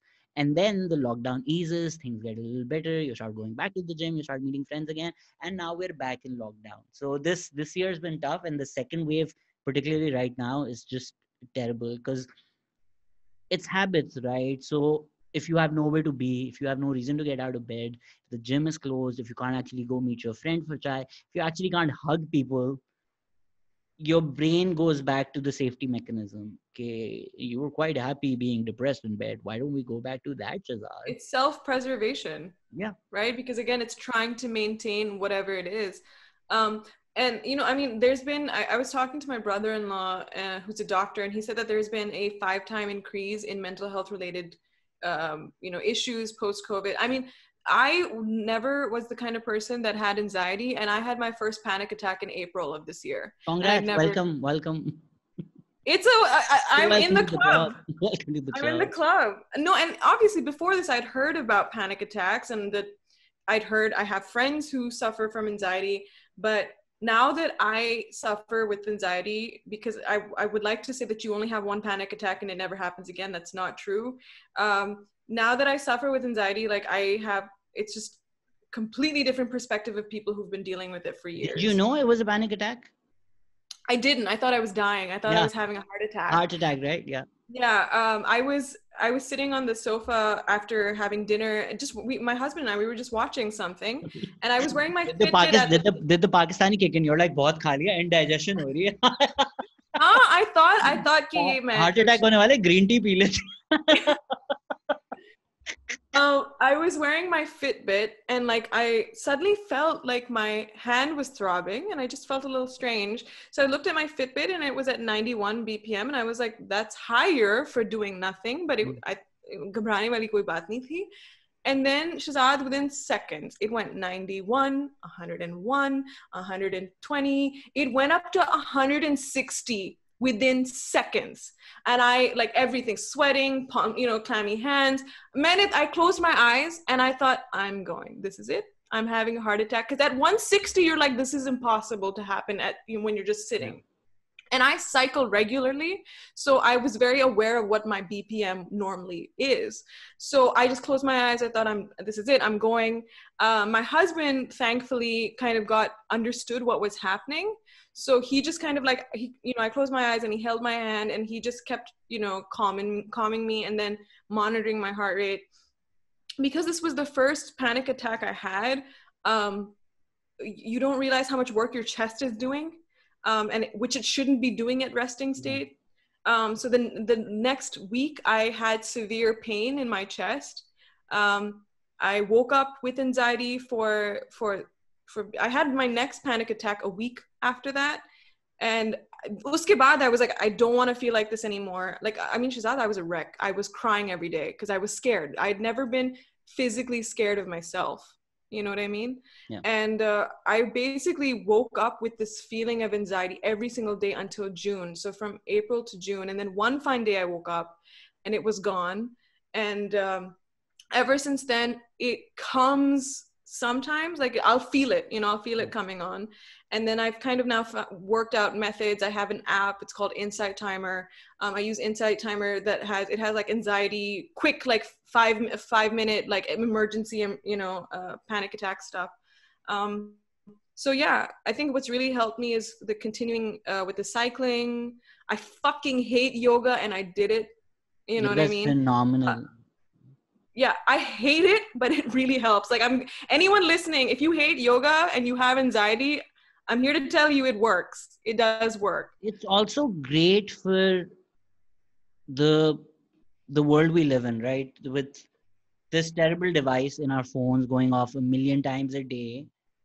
Tough yoga is so great for you because if your legs hurting so much holding a position, you're not fucking thinking about who's tweeting what about you. You're like, I am not going to fall doing this warrior pose. Your entire being is like, my knee, just take 5 more seconds. So the fact that you're so focused on that singular exercise really takes your mind off the 6 million other things. It's like a tab, right? If you have 47 tabs open at the same time, your browser is going to crash. Our brains are not designed to work like that, but unfortunately, that's how we operate them. So they constantly crash. And we don't have the language for that. मेरा जब पहला panic attack हुआ था, and I was also convinced कि यार ये तो heart attack है और कुछ हो ही नहीं सकता. I drove to National Hospital. I went to the front desk. They're like, "What is it?" I'm like, "It's a heart attack." They're like, "Patient का?" I'm like, मैं हूँ. The woman's looking at me क्या आप तो जवान अच्छे खासे हैं. I'm like, नहीं वो मुझे होने वाला है, मुझे पता है. They're like, अच्छा emergency में जाएं. Doctor आया. He checked everything. He checked all the vitals. He's like, "You're fine." I'm like, "No, I can literally feel I'm about to have a heart attack." He asked all the symptoms. I don't know how much of it was psychosomatic, how much of it was because I knew. I was like, yeah, my left arm's numb. I can feel my heart. I know for a fact this is what it is because I've read about it. I know. He's like, आप ऐसे करें, आप Disprin ले लें, आप blood thinner ले लें, आप घर जाएं. In case कुछ हुआ, just take that. And he said, don't run, don't do any exercise because that can trigger a heart attack. So I was like, मैं ऐसा करता हूँ, let me just run a mile in the corridor. ताकि अगर heart attack आना हुआ तो hospital में आएगा. He started looking at me like ये mental asylum से आया है. I swear, like the look on his face was ये पागल है. He's like एक second रुकें. He went to some senior and I think he said something like कोई पागल इंसान आया हुआ है. The senior came to me and he just like brushed me off कि आप घर जाएं, आप ठीक हैं, ये वो, because they were like ये पागल है. But they even now, these are one junior and one senior doctor who had no idea I was having a panic attack. They just saw all the data and they were like ये data सब सही है, heart attack नहीं है, ECG कर लिया, सब कुछ ठीक है. तो ये फिर झूठ बोल रहा है या बकवास कर रहा है या फेक कर रहा है, इसको फिर डिस्प्लिन देके घर भेज दो. I mean they had no recognition of what it was, and it was literally, I think, weeks later when I spoke to somebody, they're like, this is what's happening. I'm like, oh, that makes so much more sense. Yeah, it's a terrible thing. Like I said, I feel really bad for people. Like, again, before it was like, thoughts and prayers. Now it's like, no, I get it. You know, I get it. It can be absolutely crippling. And it can be debilitating, and for sure. It's impossible to communicate as well, right? Like thoughts and prayers also, you genuinely want to give them thoughts and prayers and good vibes, but it's such a shallow thing to say. But even something like this, right? If somebody, like Abhi, we just had this discussion and obviously it's over 15 minutes, so people get the nuance. But अगर किसी ने tweet किया होता I'm depressed और हम जवाब देते try yoga, they would be like, ओए उल्लू के पट्टे, asshole, you motherfucker. Because genuinely these things help. Going to the gym helps, yoga helps, if namaz or spirituality or anything helps, all of these things are great for you. All of it, anything that centers your mind and gives you like a moment of peace, you know. Like now my daily practice these days is like I'll wake up and I'll pray, and then I will sit on the prayer mat and I will do a 5-minute meditation, you know, and I'll just like take it from there, and it just helps me clear things out. But you know, you were absolutely right in the sense that we are the generation that first got exposed to social media in like a younger age, right? And we started like with Facebook, and I mean, I was what, 18, 19, something like that, 17 when Facebook came out. A-levels mein cool kids and we're like, we're not on Orchid anymore, we have Facebook. Exactly. So we're the first generation that went through that. Like the Zoomers, the Gen Z, like they're the ones who were born with it, you know. But and especially in our sphere where we're content creators, it's like it really is like trying to figure out a balance about. And I mean, I have the problem as well. Like I'm like, okay, you know, I turned off my Instagram notifications first of all, because I was like, I don't want things popping up in my face all the time. And like I mean, Gibran and I talk about it often. It's about like I try to institute you know, work hours with it, because the thing with being a content creator is that a lot of our stuff is online, right? It's just online, and we have to teach ourselves, you know, what works and what doesn't work, and what is infringing upon my time. For me, it's a simple barometer. Like the minute I start feeling that social media is now taking over and it's not bringing me joy, and in fact it's only causing me stress, that's when I know I need to disconnect. And then I'll do that every so often. I'll just be like, disconnecting, need to take this off. And as a creator, for me, like, you know, obviously, you know, and I'm sure you feel the same, like we know that there's a pressure to create, right? It's how, and especially if you have anxiety, it's like, how do you deal with that pressure to create? I always try to just strip it down, strip it back to like, Shahana, why are you here? What are you trying to say? Why are you doing it? And I make it come back to the original reason why I'm doing anything online is because I want to take my thoughts out and create it into something. The minute it becomes about, I want to be more than this, or I want to, you know, be more than her, you know, uske itne followers and mere kyun nahi hai, then I'm like, these are all the wrong reasons to be doing it. And I'm a human being, so I feel these, and especially the culture we come from, I grew up with the flanka beta, right? So it's like, I feel the comparisons all the time, but I have to remind myself to remove that. And because if I get caught up, and that's, I don't know if you've seen on my Instagram, I do these thought spoken word type rants. Those are the moments I don't know, like if anybody's noticing, like those are the moments where I feel like they're usually they come after moments where I feel like I've been obsessing too much. Do you know what I mean? Like anytime I feel like I've been just too much in the Insta sphere or the commenting sphere or the engagement sphere, I take a break.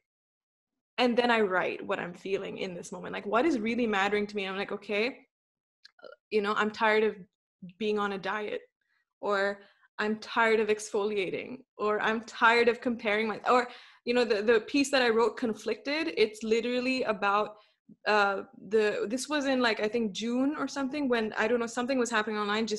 We all had to have a stance. Every social media person had to have a stance.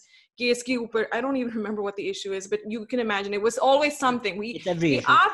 इसके ऊपर मैं क्यों नहीं बात कर रही? Why don't you say something? And DM पे DM आ रहे हैं कि can you talk about this? Can you talk about this? फलां के साथ ये हुआ, can you talk about this? So I wrote this piece called Conflicted, which was literally just about this noise that we live in, about just continuously being made to feel like because you have some influence, you need to have a position, right? And it's like, no, not everything is a position. And if we have to be honest with ourselves, it is literally just because it is our adrenaline hit for the day. It is just our adrenaline hit for the day. हम बाहर नहीं जा सकते. हम अपनी जिंदगियों में कुछ नहीं कर सकते उस तरह. So we need that hit. So how do we get that hit? Troll somebody else. Just get on them. Call them out. Usko call out. Usko cancel. Usko flana. And so those are one of the few things that are really personal and precious to me, and I'm thankful that I'm able to do my spoken word pieces, because it's a way for me to realistically get out what is going on inside. Baki, all the other stuff is fun, right? I love making the other stuff. It's great, and I love comedy, so I'll always do it, right? But those are moments of reality for me and peace. Mera December resolution actually yahi hai, to actually peel back and figure out what I want to say. So yes, I've been doing the podcast all year, but I've not done any of my own content. Mera apna page, ya meri apni comedy. I've done nothing, because these podcasts have really helped me grow, because you see a person as a person. Ab main realize karta hu ke 99% of the shit people say is all projection, right? If somebody looks at me and is like, wow, Shahzad's looking really fat, it's probably because even if they're not fat themselves, it's something that they're conscious of. It's something that they're thinking, right? Agar 50 log is waqt dekh rahe hain, somebody's going to notice my nose, somebody's going to notice my hair, somebody's going to notice my cheeks, somebody's going to notice how fucking hot I am, and it's up to them. The last person is right, but आप जो चीज notice करते हैं, it says a lot about you more than the other person. And I know कि ये बातें I'm still thinking about it in terms of losing and winning, and I should really not. But kuch hain Twitter pe accounts who just gain their followers by shitting on other people, and I don't know why. Maybe it was just the place I was in my life. I was just getting out of this really toxic relationship. फिर अपने trauma, अपने issues, whatever. I just felt really unloved, and I made the mistake of turning to social media. And then कोई भी कुछ hateful बात करता था ना, my little response was like, why would you hate me? Why don't you love me? And then it just got so deep. Like I got so deep into it, it just turned into Twitter spats, and then like literal breakdowns on Twitter. No, but that's also lovely. Like I think that not, should be like it's not. It destroys you as a human being, right? Ki ye stranger on, like, what goes into your mind to go on Twitter and be like, Siddharth comedy gave me COVID, or well, one thing COVID can do is it can infect Siddharth. Like, आपको हो क्या रहा है, आपकी जिंदगी में कितने मसले हैं, कितनी नफरतें हैं, that you're literally wishing the worst disease that everybody so है. मतलब हम इंसान के बच्चे हैं यार, हम भी सोच रहे होते हैं कि हमारे माँ बाप हैं, हमारे घर में लोग रह रहे होते हैं. आप अगर कैजुअली ट्वीट कर रहे हैं कि चले मेरा ना भी करें, किसी का भी कर लें, Atif Aslam gets COVID, and I get the empathy, which is why I've just stopped engaging, because it makes me also think, if all you do is go online every single day and type hateful shit about other people, how hateful is your life? You think about Pakistan, you think about the emotional stress, you think about the emotional abuse people face at homes. So agar aapke maa baap aapko galiyan dete hain, ya there's abuse, or there's even worse things, and the only power you have is, I'm going to make somebody else feel like this. I'm going to go online and say that to somebody. And it takes a lot to ignore all of that and just it triggers a lot of your feelings as well, but yeah, it's just, it's hard, yeah. It's hard ignoring, but that's the thing that you need to do. So aap jo keh rahi hain, that's what I want to do in December. Just figure out why I want to say it, and if what I'm making at the core, I feel it's important, it's something that needs to be said, hopefully I can ignore that hate. And jo log karte hain hate ya troll, just realize, yeah, there's a human being on the other side. And empathy wali baat hai ke, yeah, the people fucking make mistakes, right? um and just tweets, Instagram, these are not places where you get to know people. I have 2 hour conversation and I still feel like, wow, I just barely scratched the surface. Abhi humne jo content creators wala kiya tha, we barely just had a conversation about where you were like, yeah, I also felt a little uncomfortable that everybody was discussing content as business as opposed to content as art. I was like, that's a great thread of conversation to get into. That's something I would like to talk to you about. And I'm glad we did this, because वही सारी बातें हो रही हैं जो मैं चाह रहा था कि हो. But you found a place to relate without like judgment कि, oh, this is what this person is, and just talk, just be human, guys, just इंसान बनो. Yeah, well, I mean, the first thing I wanted to say was, I mean, the tweet that you said that you put out, which was like, why do you hate me? Why don't you love me? Stupid. So stupid. No, but honestly, like Shahzad, I genuinely love that as like a stance or a movement or a trend, because it's like, why hate when you can love? And it's not about being the narcissism of like, why don't you love me? It's not that. It's like, why make this the choice? Do you understand? When you could make this the choice, right? And I think the internet sphere definitely needs more of that. Like, I actually appreciate that tweet. Like, I'm not on Twitter, but Shahana, if I saw that's what it is, right? कि tweet जो जिसको जिस तरह समझना हो. And again, this is something that I worked on as well on therapy with Sharmi. It was like, empathy zara वापस लेकर आओ. Like 2-3 दफा तो I've been labeled an apologist just for having empathy for another person. Like Cyril tweeted a PIA joke right after the crash, right? He said, PIA, great people to fly with, except those we kill. So I just replied saying, Cyril, you're better than this. Maybe in a year, this is funny. Right now, it's unconscientious. Delete this. Yeah. That became into a thing of Shahzad's joking about the PIA crash. Shahzad thinks PIA crash will be funny in a year. And you know, there's certain influencers who think they're going to get a lot of retweets by saying this. Shahzad thinks the PIA crash will be funny in a year. Cancel that asshole. And just 300 retweets. And people are not even going back and seeing originally baat kya hui thi. But just because Twitter has their pitchforks out for Cyril, and I said, Cyril, you're better than this, suddenly I am a Cyril apologist. I'm a big out journalist. I deserve to be cancelled as well. It's the worst. It's really fast. So, like I said, I'm not on Twitter. Maybe that's why your mental health is in such a better place. Yeah, I've actually heard that Twitter is a vicious place. And, you know, sometimes I'll be tempted to join it, you know, because of my one-off puns and things like that. But then a lot of times I'm just like, it becomes too much social media. Like, I was on Twitter for a bit and then I deleted it because I was like, this is just too much noise for me. But like, we have all seen just how quickly on social media something you say or do becomes something just insane. It becomes big, it catches on without any background homework or anything. Everyone's commenting and everyone's attacking. And I wrote a post about it too, that like, you know, you have to understand that what we see online are basically like minutes of a person's day. Minutes, you know, it's like what I'm showing you is a certain amount of time of my day. But if you actually met me and saw the life that I live, you would probably see that there are more similarities between how you and I spend our day versus, you know, differences.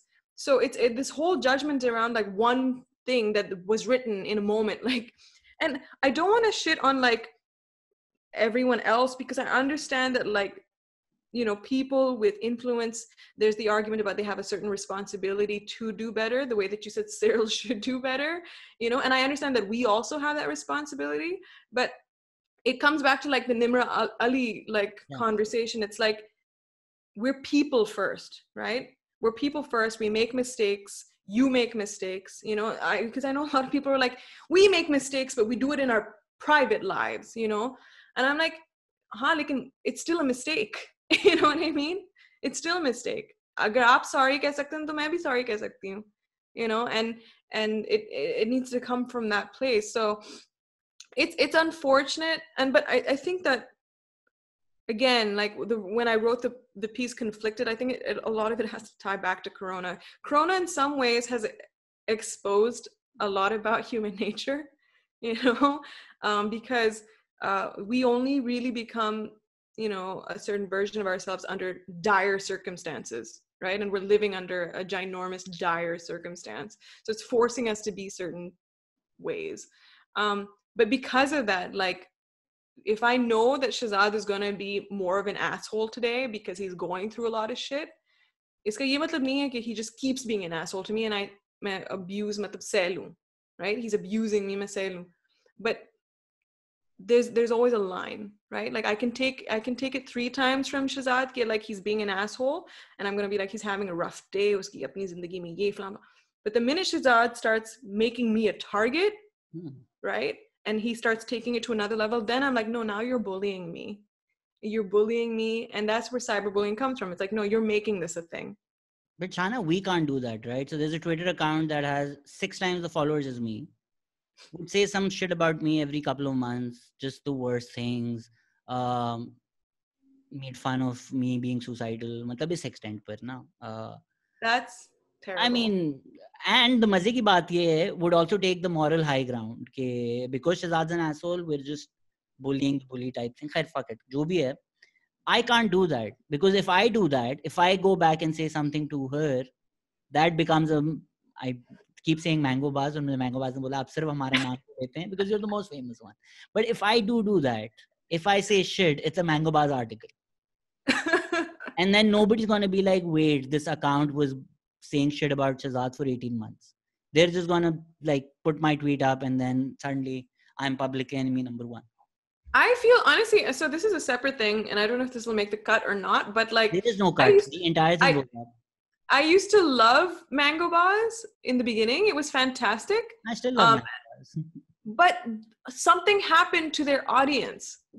Like, I mean, like their audience has become, especially on Instagram, full of like these men that are just hating everything. I've done a live session with them. Or jo comments aa rahe the, matlab. Do you know why? Dande. Do you know why? Do you know Ducky Bhai? Yeah. So Ducky Bhai was like, raid Mango Bars, fuck Mango Bars. Ducky Bhai ki audience kya hai ye aap imagine kar sakte hain. Right. So I'm not familiar with him, but I saw when he attacked that girl for the dog thing. Yeah. So that's him. So wo jo uske incel audience hai, wo Ducky Bhai fans cool बनने के लिए उनका काम ये है कि whenever Mango Bars goes live, these 15-20 boys will all go. बेचारी Sajid angel, Sajid से अच्छी इंसान. I know. I love Sajir Sheikh so much. मतलब वो बेचारी to have the courage, to have the patience. मतलब उसके अब्बू अक्सर वो लाइव देख रहे होते हैं, उसकी अम्मी अक्सर लाइव देख रही होती हैं. आप जितनी बकवास करते हैं, हम पाकिस्तानी फैमिली वैल्यूज हैं. आप रंडी गश्ती रंडी क्या नहीं, मतलब क्या आप प्रूफ क्या करना चाह रहे हैं? Like what the fuck? Why would you do that?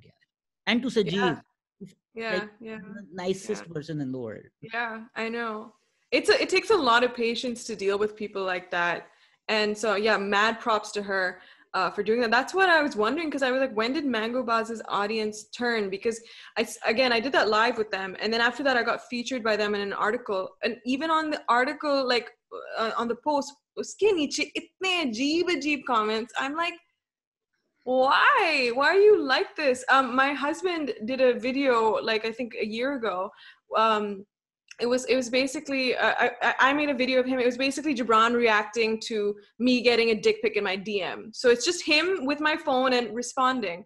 And Mango Bars, like they picked that, and you know they did an article, and it was really fun. But uske niche jo comments aaye hue the ki, you know, they were shaming Gibran. Yeah. Ki, how would you let your wife show you a picture of a dick pic? You know, tum kis tarah ke mard ho ki tum iske baare mein baat kar rahe ho? You know, you should tell your wife that she shouldn't even dare. Somebody's like, she shouldn't dare come to you. Yeah, your wife must be doing something wrong. Ki usko dick pics mil rahe hain. I was like, you're shaming What? What? You should change the signboard on your profile that says "Send dick pics here." $5 to the best dick pic. वो sign हटा देना चाहिए यार. गलती तुम्हारी. But I was really surprised by the amount of comments, and I think it's, I don't know. It's something, but again, you and I both know that there's a certain portion of the Avam that are there. This is what they do, right? It just goes back to what their lives are, right? Like you said, Corona shows who you are. I don't think so. It's the worst. Like, it's literal worst that everybody is going through. Yes, some people have it even worse than others. It's a sliding scale, yeah. But what you do at your worst should not define who you are forever. So there. Absolutely. Yeah, I 100% agree. Like, even I made fun of Maria B. I made a video. I get it. I do think us time logo ko bas ek chahiye tha. Like, people needed a face to hate on. Everybody was homebound. Everybody didn't know what to do. And Maria B was just this convenient, rich designer woman. So everybody was like, And also, like, I'm sure as a comedian, like, there's the rule of punching up or punching down, right? Are you punching up or are you punching down, right? And I love comedians who will mention it, like, in their stand-up, you know, I'm still punching up. I'm punching up. You know what I mean? So यही cancel culture का मेरा एक मसला है कि वो punching up, punching down बिल्कुल नहीं factor in करते, because identity politics इतनी आगे चली गई है that all the focus of these liberal people, students, is identity politics. But one thing they are completely blind to always is class. Yes, Habib, Lums, IBA all have outreach programs. Yes, everybody is not from the same class in those students, but some of them are. So if you are at an elite academic institution and you may be better off than most people, और आप Twitter पे जाकर ऐसा academic jargon use कर रहे हैं जो आधे लोगों को समझ में नहीं आएगा, to shame Nimra elite or to shame TikTokers, see where you're coming from. See where you're coming from, what privileges you had, that you had the ability to be there to learn all of these things that TikToker may not have. Class bilkul nahi factor in karte log.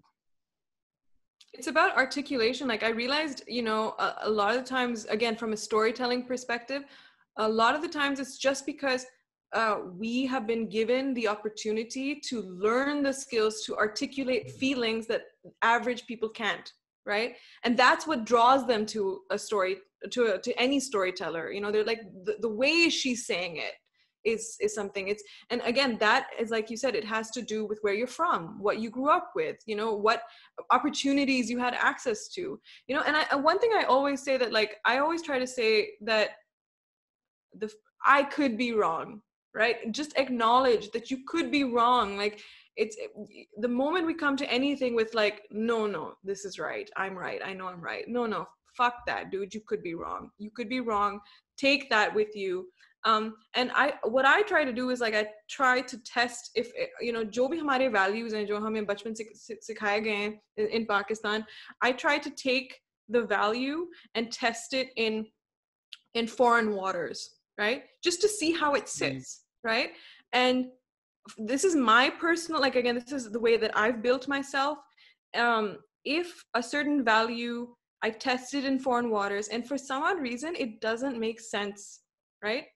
If a value is solid, it should work everywhere. Jobi, you should be any kind of human being, and it should work. If it doesn't work, then I start asking myself, why am I holding on to it so much if it doesn't work?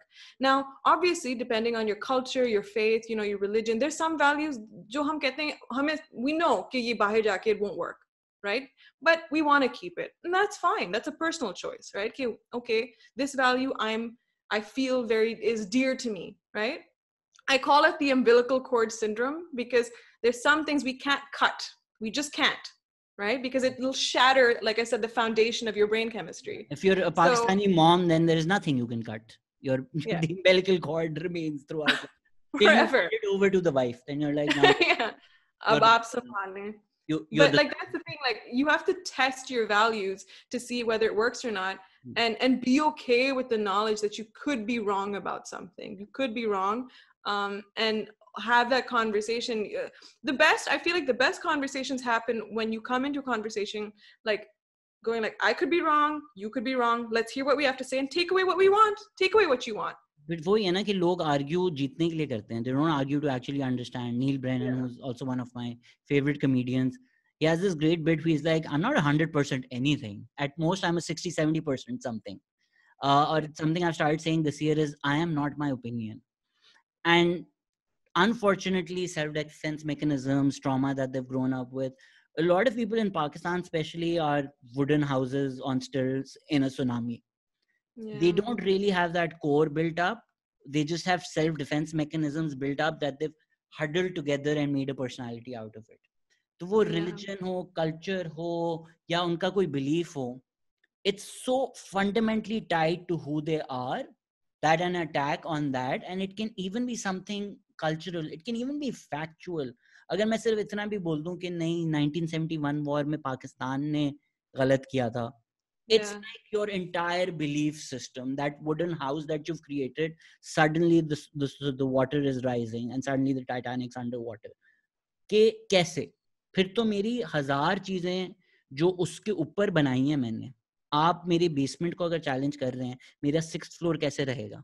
And now if I'm 30 years old and I've built 30 floors and you're like, no wait, आपके basement में water damage है, building गिर जाएगी. Yeah, you're just going to start attacking that person personally. No, you are the asshole, because even though that person is talking about your opinion, you don't see it as such. You see it as an attack on your person. Yeah, and ultimately it comes down to our self-perceived ideas of morality, you know, because we all want to tell ourselves that we're good people, right? We want to go like, nee, you know, like, especially when it comes to things like, you know, sexism or racism, you know, you're like, मैं तो sexist नहीं हूँ, मैं तो racist नहीं हूँ, you know, because but you know what I mean? It's like we have this thing that we want to tell ourselves, no, we're good people. So we don't want to check ourselves either, right? Because we've told ourselves कि हम अच्छे ही हैं. इसमें जो आपने shaming की बात की थी ना, I think that factors in. Because even अगर कोई check करे, they're so afraid कि मैं तबाह हो जाऊंगा इस label के साथ.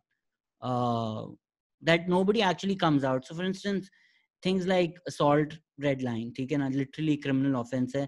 By the way, बस कर दें कहना, every single person is welcome on the podcast, but probably the most asked for guest is Junaid Akram. Junaid Akram is welcome to come on the podcast, but there's a series of sexual harassment allegations against him. As long as he's willing to talk about those, he can come on.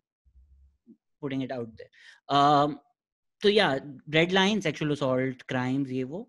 But अगर किसी ने harassment की, let's say Sharmin की बहन का जो doctor था जिसने फ्रेंड रिक्वेस्ट भेज दी, एब्सोल्यूट सेक्सुअल हरासमेंट है, एब्सोल्यूट बाउंड्री क्रॉसिंग है. But if he comes online and says wait I had no fucking idea, I am really sorry, I will never do that again, for me that's it. ठीक है, अब आप pitch फोक लेके उसके पास ना जाएं. तो nobody actually does that. Nobody actually says, oh wait, I just was misinformed, I had no idea, I'm sorry. Nobody just does that even. Yeah, or if people in power are doing it now, they're doing it because they're afraid, you know. You know, like for example, one of the biggest conversations, like Kevin Spacey, right? Like if Kevin Spacey just apologizes, like, well, he molested a minor, so yeah, but you know what I mean? Like, but like a lot of people are like, oh, if he just apologizes for what he, you know, what was done in the past, it's like, is he apologizing because he means it? Like, what is he still doing in his private life? I don't know. You know, I don't know, it's a mess. Did you follow the Aziz Ansari case? Yes and no. I heard a bit about it, and I know that it was a little more gray than anything else. So he asked a girl for a blowjob, and she didn't say anything, she gave it, but later on the next day she was like, you know, I was really not into it. And Aziz texted back saying, oh, I'm really sorry, I didn't pick up on a vibe. So when the Time's Up Me Too movement happened, that girl posted that, you know, I didn't want to, I just gave it because he asked. And Aziz was like, I'm really sorry, I had no idea, I just didn't read the vibe. And the problem is that for millions of women, they've been in the same situation and they know exactly the feeling, what happens. And ये काफी लोगों ने लिखा था कि Aziz Ansari was an easy target because of race as well. If that was a white guy, maybe it wasn't such a big issue. You cannot ignore the racism angle, especially in America. So much of this plays together. Aziz Ansari wore a Time's Up badge on the Oscars, and everybody's like, how dare you? How fucking dare you? And I was like, yaar, kya kare aur Aziz Ansari? It's not the same thing. Louis C.K. got it a lot better than Aziz Ansari. Yeah. Kevin Spacey got it a lot better than Aziz Ansari. Aziz Ansari is now like, literally articles ke aate hain, Bill Cosby and Aziz Ansari are still performing. I'm like, wait, Bill Cosby and Aziz Ansari is as if that is the same thing. I think the Me Too movement has been very revealing about gender dynamics in general, you know? So it's like we're learning about, again, we're having to check ourselves. You know, I had to check myself to go like, when I was growing up and, you know, I started like, obviously, you know, doing things with boys, I'm asking myself, when were times, and I remember them, you know, the times when I was like, I let myself do something, but I didn't want to. I definitely felt there was this pressure to do it, you know? And in situations like that, women tend to blame themselves, you know, because it's like, you were there, you consented, but then consent becomes a bit murky based off of who you're with, what is the situation, what room you're in, you know? It's all about power dynamic. When you see that the power is shifted and a lot of things around you are happening that are making it so that you are in this position, you're probably going to end up doing the thing, because not a lot of like men will argue, or even women, I would never be in that position. Why you put yourself in that position? You know, why were you with that boy? Or like, these arguments, it's like, first of all, we're shaming women for sexuality, which I do not approve of at all, because women have every right to explore their sexuality the way men do. It's totally okay. It's natural. So that aside, again, we're placing blame on the woman for exposing herself to something that should have been an enjoyable, freeing experience. But something shifts, and it's happened to me many times when I was growing up. Something shifts, and we just don't know how to verbalize it, because, you know, a lot of women are like, we're strong, humne to ye lagana tha, ye flam laga. Not every woman's like that. I'm a strong woman, and I have been in positions where I didn't know what to say. And I just went through with it, because I was like, and again, I blamed myself at the end. I was like, ye meri galti hai. But it really wasn't. Do you understand? I think one show that does a really good job at going through consent is May I Destroy You. Have you seen it? No. It's a BBC show. It has Michaela Cole in it. Fantastic show. She wrote the show. She's in the show. I mean, the premise, without giving everything away, basically she gets date raped in the very first episode. And she was on heavy drugs. And obviously there's a lot of people like, she was on drugs, it was her fault. But it explores consent, not just through her perspective or what she goes through, but through her friends. And you see that consent is so gray, because everyone is going through some breach of consent. They just don't know it, you know? So I would really, really recommend watching that show. It was something that I feel like, and again, it wasn't just women, there were men in the show there were breaches of consent, right? And they just, for you know, this with men, there's breaches of consent all the time, actually. And they just, again, because of the ideas that have been forced into their minds about what a man is, they don't say it. Like situations individually, like even in Aziz's case, I don't know what the fuck happened. Maybe he misused his power. Maybe it was quite clear what she meant and she wasn't into it. Mujhe nahi pata. The discussion is कि लोग करें क्या? Like I've also been in that place where I was tripping on LSD, and on LSD all you want to do is just be in nature, look at the stars. So I was passed out on the ground looking at the stars. We were playing music middle of nowhere, and I was with a girl and we were holding hands, but I was just looking at the stars, and all I wanted to do was listen to music, look at the stars, and suddenly started kissing me, and I was like, wait, what? And I'm tripping balls. मैं कुछ कह भी नहीं रहा, but I'm not really comfortable.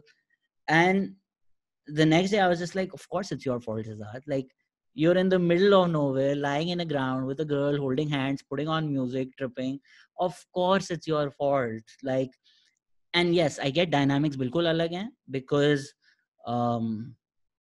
male advances often come with the threat of violence and have a history of violence attached, so they're never the same. Yeah. So fear, right? Fear comes into play. Yeah, and power dynamics. So wo gender dynamics, power dynamics, they all need to play a part in the discussion. But if people have fucked up in gray lines, in gray areas, maybe have the space for them to come out and be like, hey, listen, I fucked up. This is how I fucked up. This is how I will never fuck up again. Not just for PR, actually. Yeah. And I agree. Just do things better. Like Kevin Hart, I thought he should have hosted the Oscars. He said, yeah, I made a joke about gay people. Yeah. I thought it was funny. It was cultural. For the past, that was 12 years ago. I haven't done anything like that in the past 12 years. This is what my behavior has been in the past 12 years. मैं और क्या करूं? What the fuck else should I do? Then he went on cheating on his wife and doing a bunch of other shit. But did you watch the documentary on Netflix? Kevin Hart. Yeah. Yeah, I like the documentary. I thought it was better than his specials. I thought it was so much better than his specials. I know. I really liked it. I was surprised. I didn't think I would, but I did. But I really liked Kevin Hart's position on that. He was like, I've addressed it. I've apologized.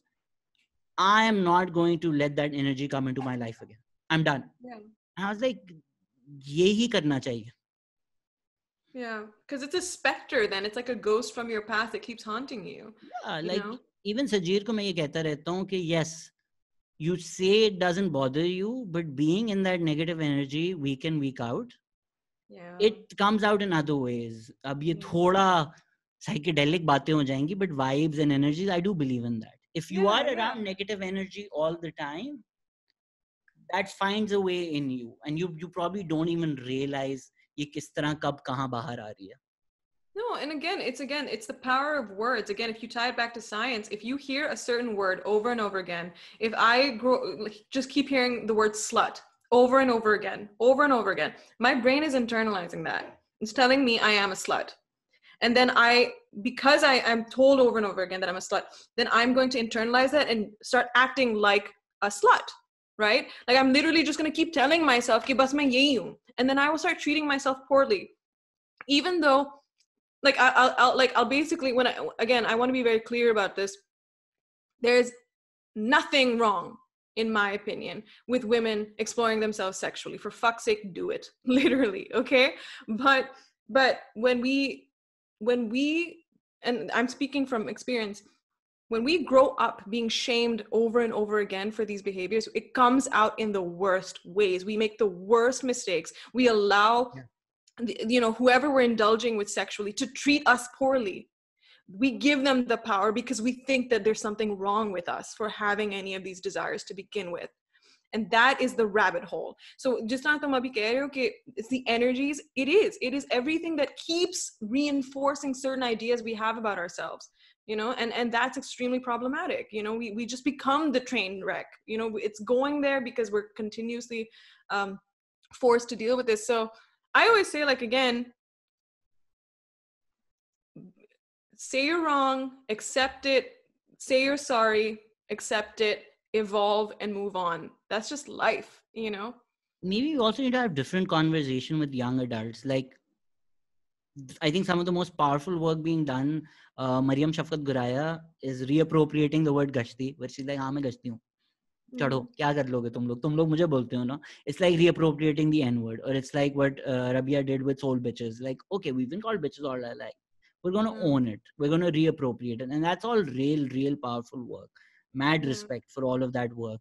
But if you're 16, if you're 17, and boys and girls sub are like, yes, slut hai, and then you're comfortable doing 6 things, but you're not comfortable doing the other 3. Like you said, you're going to feel that way, right? So if you're comfortable with 6 boys at 4 a.m., which absolutely nothing is fucking wrong with that if you're friends. But in that moment, you're like, oh, अब मैं अगर इधर हूँ, ये अगली 3 चीजें भी मुझे करनी पड़ेंगी क्योंकि मैं already इधर हूँ. So I don't have agency over the next 3 things that will happen because I've taken the decision to do the first 6. That's the problem. That's the problem with these words. The same boys turn around and tell you कि हाँ तुम तो थी. हाँ. And then you'll blame yourself. That's why a lot of us, we don't actually tell people the things, the wrong things that happen to us, because we are afraid that we're going to be told that it was our fault. Okay, why did you put yourself in that position at all? Yeah, I mean, why? Or karo na tum ye sexual empowerment, or karo tum sexual empowerment. तुम्हारी गलती है. यार ये conversation is बहुत मुश्किल है, right? To have both things. to like for instance अगर कोई सड़क पे रिक्शे वाला jerk off कर रहा है, is that inappropriate? That's absolutely fucking inappropriate.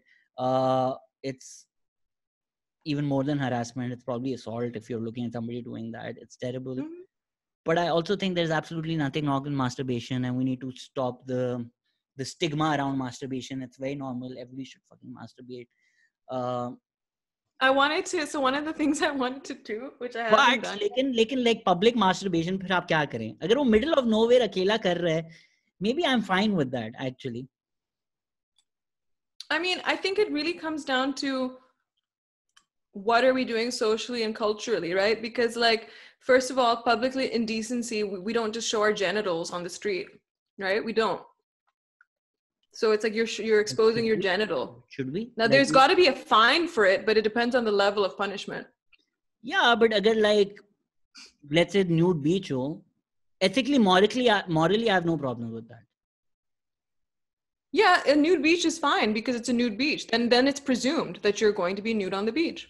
हाँ, but अगर कोई homeless इंसान है, वो अगर middle of nowhere, park में, रात में, if he's jerking off, what the fuck is the problem with that? I mean, if he's literally in the middle of nowhere on his own and he's jerking off, that's his life. Yeah, that's what I believe as well. But it would technically be a crime then. No? I mean, I think it depends on who you're exposing yourself to. It depends on whether you're exposing yourself to other people. Because then again, that's about worse crime. Because it comes back to consent. It's a worse crime if you expose yourself to other people. But I think even if you're jerking off in public, that's still a crime. It's still public indecency, even if there's no public there. Yeah, because again, it comes back to consent. Those people did not consent to your display. But क्या करें बेचारे? अगर homeless लोग हैं, बेचारे वो करें क्या? Find a private place to masturbate. नहीं है ना उनके पास. वो अगर सारी tent cities में रहते हैं. Find the like literally closest to private that you can. Find the closest bush. Yeah, I guess. Because again, because you have to understand, it comes back to like, what are you exposing other people to? It can be very damaging mentally, right? Because if we normalize masturbating in public visually to other people, then we're normalizing a lot of behaviors that, you know, young children will feel like if, you know, my uncle pulls out his dick in front of me, that's fine. That's not fine. But you know what I mean? So we have to like, that's what I'm saying. These are drawing the lines also, right? So like, probably same morality argument log breastfeeding pe karenge, which is an absolute bullshit argument. It's different because of the simple fact that one is literally sexual in nature in the sense that it is inciting and arousing, right? Why do people watch porn? Because it is arousing them. Right? A lot of this is culturally contextualized as well, right? So for instance, female and male nipple mein as such koi farak nahi hai biologically.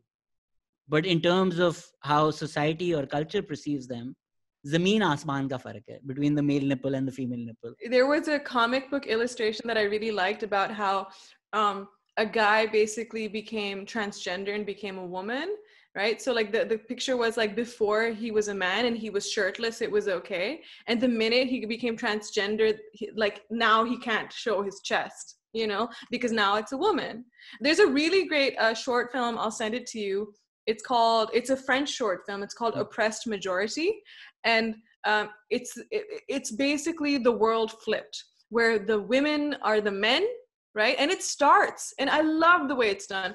It starts with a woman in her track pants, just jogging shirtless. She's just jogging and it's just normal. And I love that. 2012 में एक play किया था called Zanana Banana, which was the same, where we just flipped everything. And then we did a version of that called Motarma Please as well.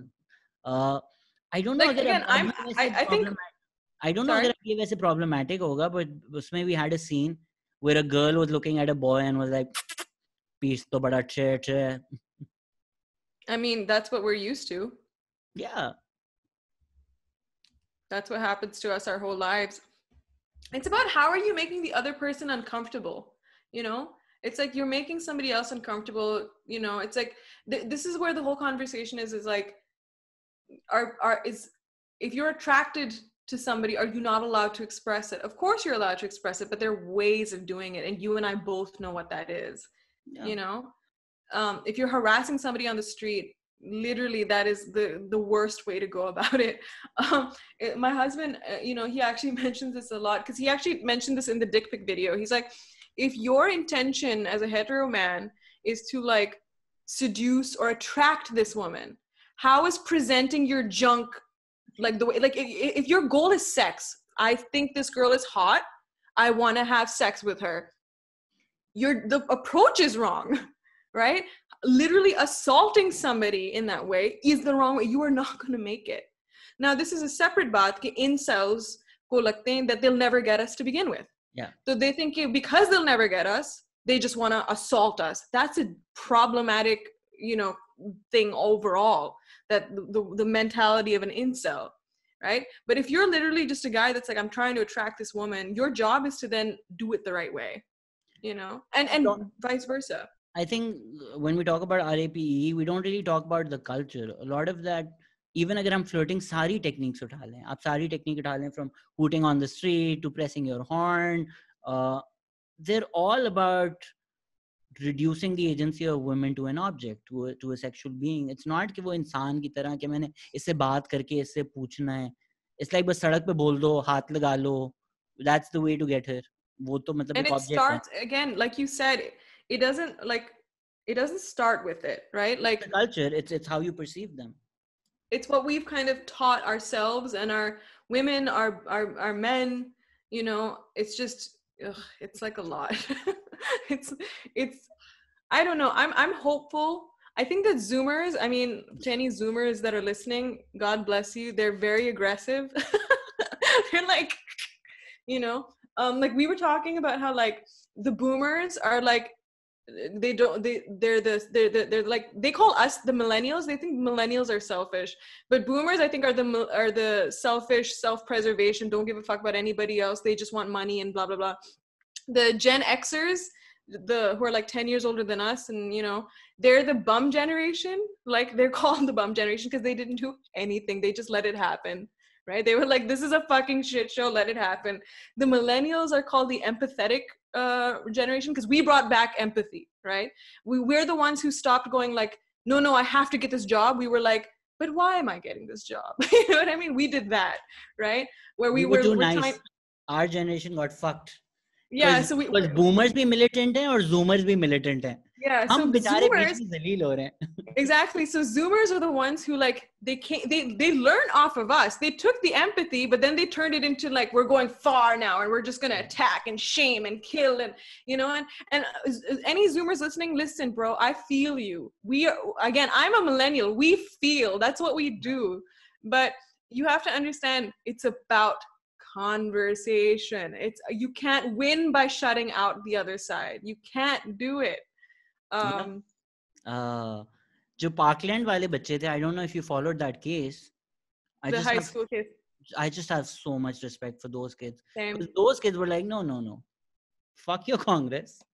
Yeah. Fuck this red tapeism. Yeah. We're here till something gets fucking done. Yeah. That's the way to go about it. I think kids are great. Greta Thunberg. बेचारी जितनी जलील होती है. I think वही है जो आपने भी कहा था कि if somebody else is successful, we just hate on that person. It's like we hate on Malala in Pakistan as well, right? कि how dare she? मतलब जो हम आप कह रही थी कि compare करते हैं, cousin की बेटी तुम्हारी ये कर रही है, cousin का बेटा तुम्हारा ये कर रहा है. So now Malala is this overachiever child in our family, and we're like, wait, हम सब खुश थे पाकिस्तान में D grades लाते इसका A+ कैसे आ गया? So now somebody from Pakistan can achieve that. You've raised the ceiling for us, Malala. So no wonder people are like, fuck this child. It's disgusting the things they say about Malala. Honestly, it's disgusting. But it's, again, I've tied a lot of this back to the colonial era. It's our colonial heritage that has a huge part to play. I often say कि जब गोरे आए थे, ठीक है, उन्होंने ये किया because they were smart, right? तो उन्होंने कहा कि अच्छा कुछ लोग यहाँ पे होंगे, they'll be our labor, they'll do the work, ठीक है. लेकिन to create competition हम इस तरह करते हैं कि उनमें से हम कुछ 10 मतलब choose करेंगे and we'll turn them into like our right hand man कि तुम अब नवाब हो, ये तुम्हारी ज़मीनें हैं, ठीक है, ये तुम अब, you're now a sir. And the nawabs and sirs, etc., उन्होंने फिर कहा कि अच्छा I've been given this land and I've been given some kind of favoritism by the white man. Now I need to just, there must be something special about me. The rest of you are beneath me. I'm now like the white man and I'm going to just stay and be like the white man, right? And that's where it started, right? The haves and the have-nots. And us, I'm sure you've met, you know exactly the kind of family I'm talking about. Ye jo old Lahore ke families nahi hote, theek hai, jo the Angrez left 1 billion years ago, but they still hold on ki I was with Flan, Sir Mountbatten, but like whoever, right? कि हमारे उन जगहों से ताल्लुक है, right? And it's like, bro, shut the fuck up. Nobody gives a shit, you know. Right. But we've held on to that to segregate, and that I think further fed into, because honestly, it comes back to survivalism as well.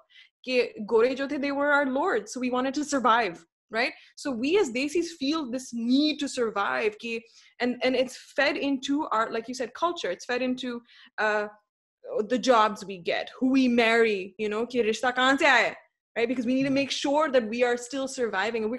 We're living in desperation still, I think, you know, and that's one of the key players in this, because desperation means survival of the fittest, which means we're going to make everybody unfit and we're going to be fit. Maslow's hierarchy of needs के pyramid में हम अभी basement में हैं. Pyramid से नीचे जो था ना, हम अभी वहाँ पर हैं. But colonialism never actually ended here because we don't really grapple with facts, right?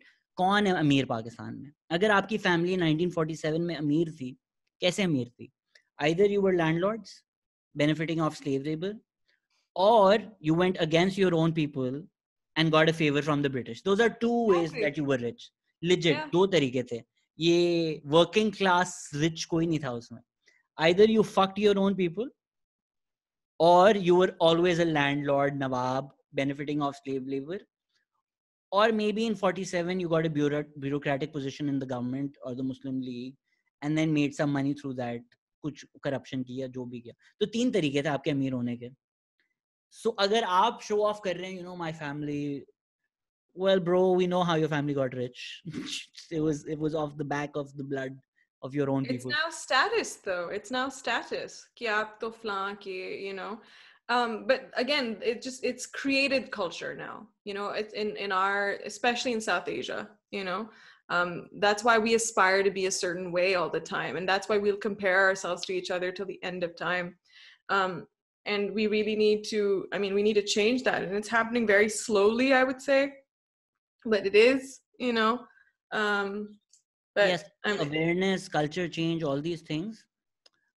I think economic upliftment is a lot basic need for that. Even in the US, the reason you're having a lot of these detailed conversation and boomers में empathy नहीं है, तो वो बात अगर सही भी करें तो वो इतनी लाइल्मी और बगैर समझे करते हैं.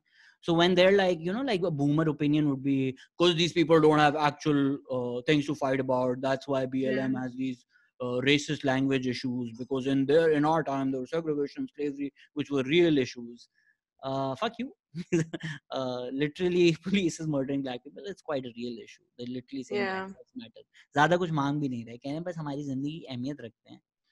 But the fact that you're having conversations about Christopher Columbus, or wait, why do we have statues of Lee, is because economically this is a better time. Civil war के बाद आप ये conversation नहीं कर सकते थे. No, of course civil war हो जाती. Yeah. So economic upliftment बहुत जरूरी है for us to have these serious conversations. Yeah, and I often say that, like, you know, obviously I grew up in Pakistan, but I'm not blind to the fact that I now live in the US, and therefore just by sheer exposure, I'm able to do things that I could not do. Forget women in Pakistan and large, but I lived in Pakistan. There were a lot of things I just couldn't do, right? We can all see how overexposed you are with the lights. हम exposure हमें नजर आ रहे हैं, खिड़कियों से निकलता हुआ exposure आ रहा है. But like film making joke, but but honestly, like there's just a lot of things that, you know, whatever you're exposed to helps your brain grow. Again, it's about exposing your brain to something new and letting it grow. And the more freedom that I have, the more I'm allowed to grow intellectually, spiritually, whatever, emotionally. And again, it comes back to, where are you born? What are your circumstances? Because again, a lot, like I said, self-awareness is often a luxury. It doesn't mean that you shouldn't pursue it if you can pursue it, but at the same time, if you aren't in a position to because of your circumstance, then I understand why, right? If like a lot of the concepts or beliefs and thoughts that I had growing up in Pakistan, I now no longer have, but I held them when I was in Pakistan because it was reinforced all the time by everyone I met. Everyone I met reinforced it, right? Now I'm in a place where I don't have that kind of reinforcement, so I have the luxury of questioning them, right? But if I didn't have the luxury of questioning them, then maybe I'd still hold on to a lot of, self-hating values, right? So that's why it's like, it's about, like you said, socioeconomic uplifting, exposure. I would say education is one thing, enlightenment and evolution is different, right? Because, as well as I do, okay, itne families in Pakistan जिनके बच्चे Oxford से पढ़ के आए, Harvard से पढ़ के आए, but ज़हनियत उनकी is still only get married into this family because we're pedigree, you know what I mean? Yeah, so, bro, can't come to the events this weekend. मेरे गांव पे जाने हैं जहाँ गांव वाले मेरे पैर चूमेंगे. Like, bro, आप Ivy League से पढ़ के आए. This is an actual person. Ivy League graduate, वो उसको गांव में जाना पड़ता है अपने पैर चुमवाने के लिए लोगों से. Yeah. So this is like, we could talk about this till the end of time. I would say, whenever I put my views out there, I think like this is the general disclaimer. I'm saying it as I'm feeling it. I'm saying it as I think it. It could change tomorrow. You know what I mean? Because I am willing to accept that I could be wrong about everything. And like I said, the biggest realization with this was, again, if I die tomorrow and it's the freaking Greeks, it's what it is. I was wrong the whole time. It was the freaking आधे तो दुनिया के मसले Zeus की ठर्क की वजह से हुए हैं. Every time something goes wrong in the world, you peel back the layers and turns out Zeus got horny. That's half the reason things go wrong. Yeah. Sex drives the world. देखिए mail ठर्क ने कितनी दुनिया खराब की हुई है हमारी. But you're right, यार. It's also just like, like a male ठर्क जो है,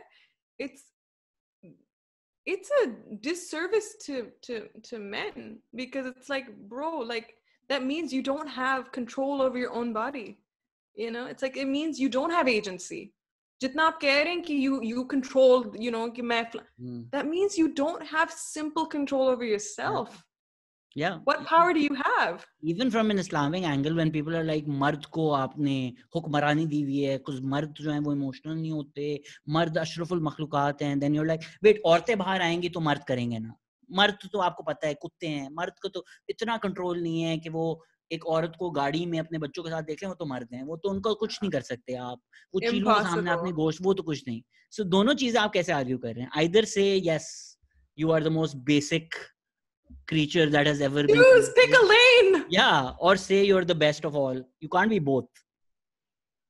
And like, again, I'm not a misandrist, so I always say, like, for me, I'm not saying women are the answer, but I often say that, look, the world as we know it is patriarchal in nature as a system, right? The structure has been laid out. We have not seen the flip side. We have not seen what if, again, there's lots of stories that have been written about it. If the world was actually matriarchal and we had women in power, I'm like, bro, I don't give a fuck. Let's just make it equal. Bring your values. I fucking love men. There's like, you guys are fucking brilliant. I would not be who I am today if I wasn't exposed to the awesome men in my life who gave me the awesome ideas in literature, in film, in history, in everything. So props to the good ones, right? The hashtag not all men ones. William Shakespeare was a woman. But again, this also, like, I want to be very clear. This also just negates, we're not even giving agency to the trans community, the intersex community, the non-binary community. It's like, there's just so much. There's so much that you could unpack with this. It's the assumptions which are the problem, right? Like, for years, everyone assumed that everything that's been invented, ये incels लिखते भी है ना, Why are you using something that's been invented by man? Ha ha ha. Chutia.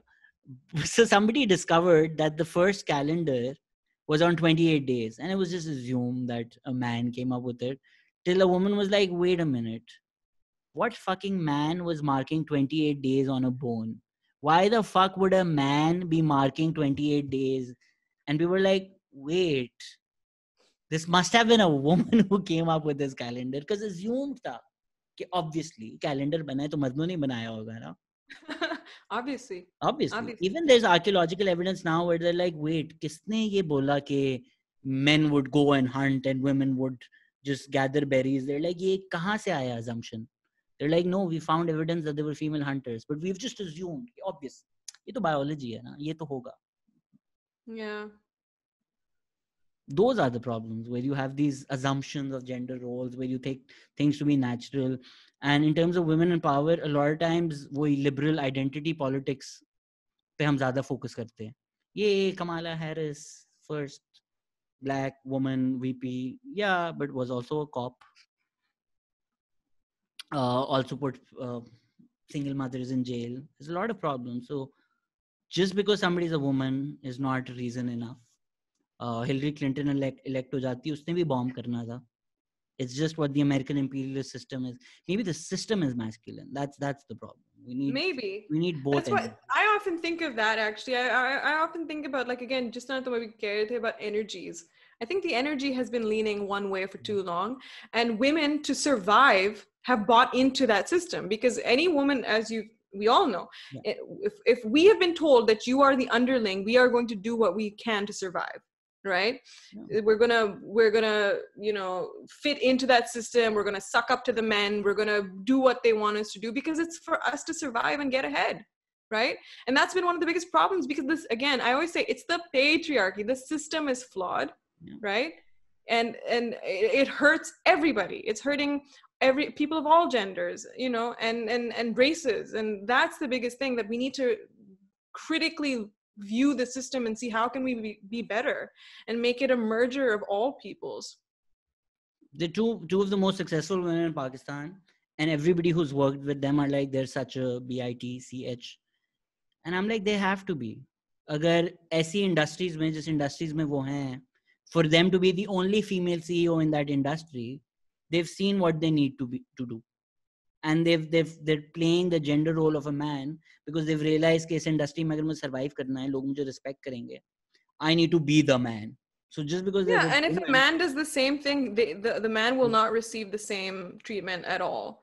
Yeah, and even the minute we're assertive, we're bossy. Has anyone ever called a man bossy? Like, even really. If they do, it'll be restricted to the individual, right? It'll be like Shahzad asshole, rather than all women are asshole because I had an asshole woman boss.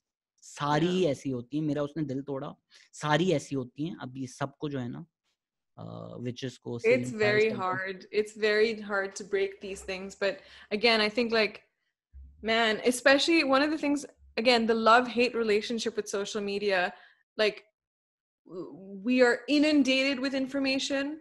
We are inundated. It can drive you insane. But the pro of that is that the answers are in front of you now, right? You can actually find, like, a better path. You're no longer always in front of you. This noise has distracted us from those answers. Yeah. It's like now everything is like a quick Google to find a differing point of view. It's a quick question online. Reddit, just ask a question and you'll get a billion answers. But Shahana, don't you think that instinctively answers सारे थे हमारे पास, right? Like, for instance, everybody is equal, everybody deserves love. ये revolutionary ideas क्यों हैं? ये revolutionary ideas नहीं होने चाहिए. Yes and no, because yes, obviously हमें बचपन से सिखाया गया कि, like, these are certain values, principles, right? कि ये तो everyone's equal. Right? But then again, your culture, your religion, your society, they all started adding layers and caveats. Equal but, equal if, separate, right? And that's what happened, I often say, like, being born a Muslim, हमें बताया गया कि we are the best. of all peoples. Now, if you believe in that notion, right, okay, we are the best of all peoples, then automatically you've decided that Christians जो हैं वो less than हैं, ठीक है? So that has, and especially अगर हमें the day you're born you're told this, right? So then obviously we're going to go through life going like, yes, equal, equal, equal, but inside I know I'm better than you because I'm going to, you know what I mean? So it's like, these are the things that have forced us. So on the one hand, you're absolutely right. What these things are, it's common sense, right? What you're saying is common sense. Common sense dictates that equality is what the path we should take. But it's all these additional labels and things that have colored our perspective of other people. I think John Locke ne kaha tha कि the first time somebody put a boundary up and said this belongs to me, that was the invention of private property. तो मैं तो इन सब से भी चीजें पहले जा रहा हूँ ना.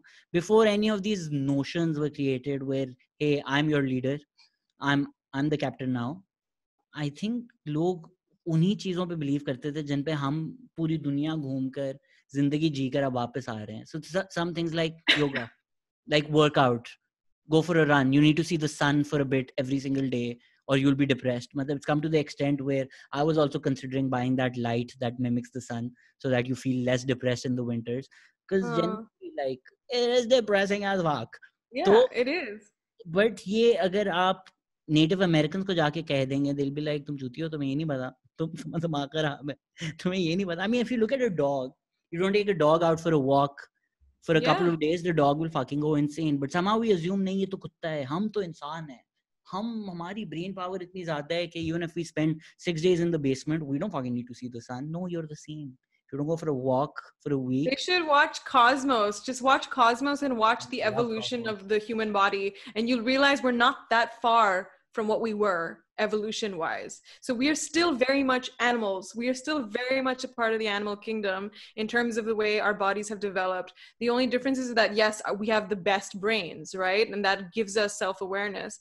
But otherwise, like, yeah, there's a lot of things that, I mean, simple feelings. It comes from nature and it comes from life, you know? So it's just, it's I don't know, it's a lot. And I just minimalists have less things to yourself, have less things that you mean to be yourself. Nietzsche ने भी ये बहुत खूबसूरत बात की थी कि even morality has a beauty standard. If you kill a moth, if you kill a cockroach, you're a hero. But if you kill a butterfly, you're a villain. Just see कि आपकी morality कहाँ से आ रही है. So like, and what I try to do is, you like, for me personally, I had like, again, I went through a moment of, I'm going to just remove the labels, right? Because ever since we are born, like, I'm born, I am female, and because I'm female, I dress a certain way, I look a certain way, and these weren't things that I didn't come up with. People told me, right? People told me कि आपको pink पसंद है, आपको ये गाने अच्छे लगते हैं, आपको, and so then obviously then add in like the label of, okay, I'm Pakistani, and within being Pakistani, I'm Pathan, and within Pathan, I'm this, and then, you know, so you're adding all these labels. So I always ask people, like, take a moment to just for a moment start taking one off, just take them off. Slowly, just get into your head, into your cerebro, and just take all the labels off. Once you're rid of all of them, sit with yourself inside, whatever that is, and then ask yourself, which ones do I want back? Which label sits well with me? And then decide. Because again, it comes back to agency. No one asked us whether we wanted to be any of these things. They just told us, right? Decide for yourself what sits well with you. That's why I have a lot of like compassion and respect for people who are non-binary or transgender, because they decided, you know, they took that stance. They fought their fear. They found the courage to find what label suited them. And that takes balls. It really takes a lot of courage to do that in the world that we live in, you know? But it's an easier way to just find who you identify with, what label works for you, because everything that you know about yourself, somebody else gave to you. You didn't give it to yourself. बहुत मेहनत का काम बता रही हैं, ये मत करें. सिर्फ साइकोलॉजी ये काम खुद हो जाएगा.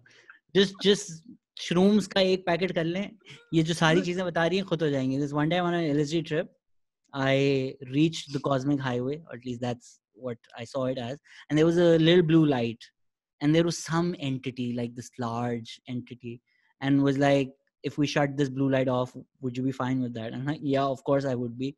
And subconsciously I knew that this blue light's my life, and then the entity would come close to shutting that off. I'd be like, nahi. And I got stuck in that loop. I like my life, my decisions, everything flashed before my eyes, and this kept happening. Jis tarah wo Doctor Strange ke end mein nahi hota, Dormammu, I'm here, then he dies and comes back. Us tarah ke loop mein, till again it felt like hours to me, but probably was minutes in real human being minutes. Yeah. I was like, yeah, I'm fine with that. I've come to terms with this, whatever this blue light represents my life, and I've come to terms with that.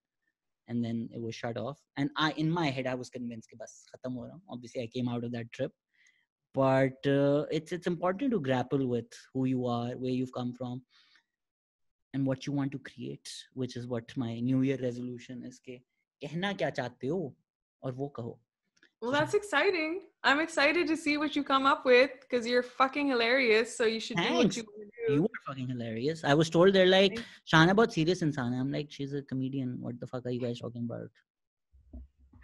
But you know, there's truth to that, because like, I'm one of those, I often ask myself that, like, in life, I'm not very like, I'm not, you know, like there's people who go into rooms and are lively and cracking jokes, and I'm not like that. I'm not like this lively cracking joke person. But I always say that, like, I'm the person that notices the elephant in the room and then says it, you know? I am usually the elephant in the room, so.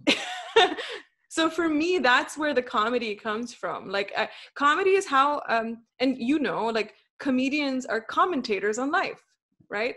So that's where it comes from for me. It's like communicating an idea comes from, like, I'm feeling something, I'm seeing something, but I'm going to present it in a comedic way because that's what comes naturally to me. But yeah, in a room, if you met me, like, yeah, I'm not the loud cracking joke person. I'm not the one that's being that person, but I'm absorbing and then thinking and then creating. ये भी तो हमारा cultural, especially I think Pakistani idea of a comedian is that. Like sometimes if I post something serious, people are also like, तुम comedian हो, you've missed your lane, तुम क्या बात कर रहे हो? मैं क्या इंसान नहीं हूँ? Can I not have an opinion about things? They're like, this wasn't funny. I'm like, this wasn't meant to be funny. Because हमने वो comedians का सोचा हुआ है ना, या like people we watched growing up, Umar Sharif, or insult comedians, or that Punjabi joke culture. That's what we think of as comedy. Yeah. Whereas maybe अगर किसी ने Maria Bamford देख लिया, they'll be like, ये क्या है? ये कौन है? Yeah, even Mitch Hedberg, you wouldn't see him in a room and be like, this is a comedian, even though he's one of the best comedians that has ever lived. I will say the few specials I've seen, I mean, obviously I love Hannah Gadsby. I think she's fantastic.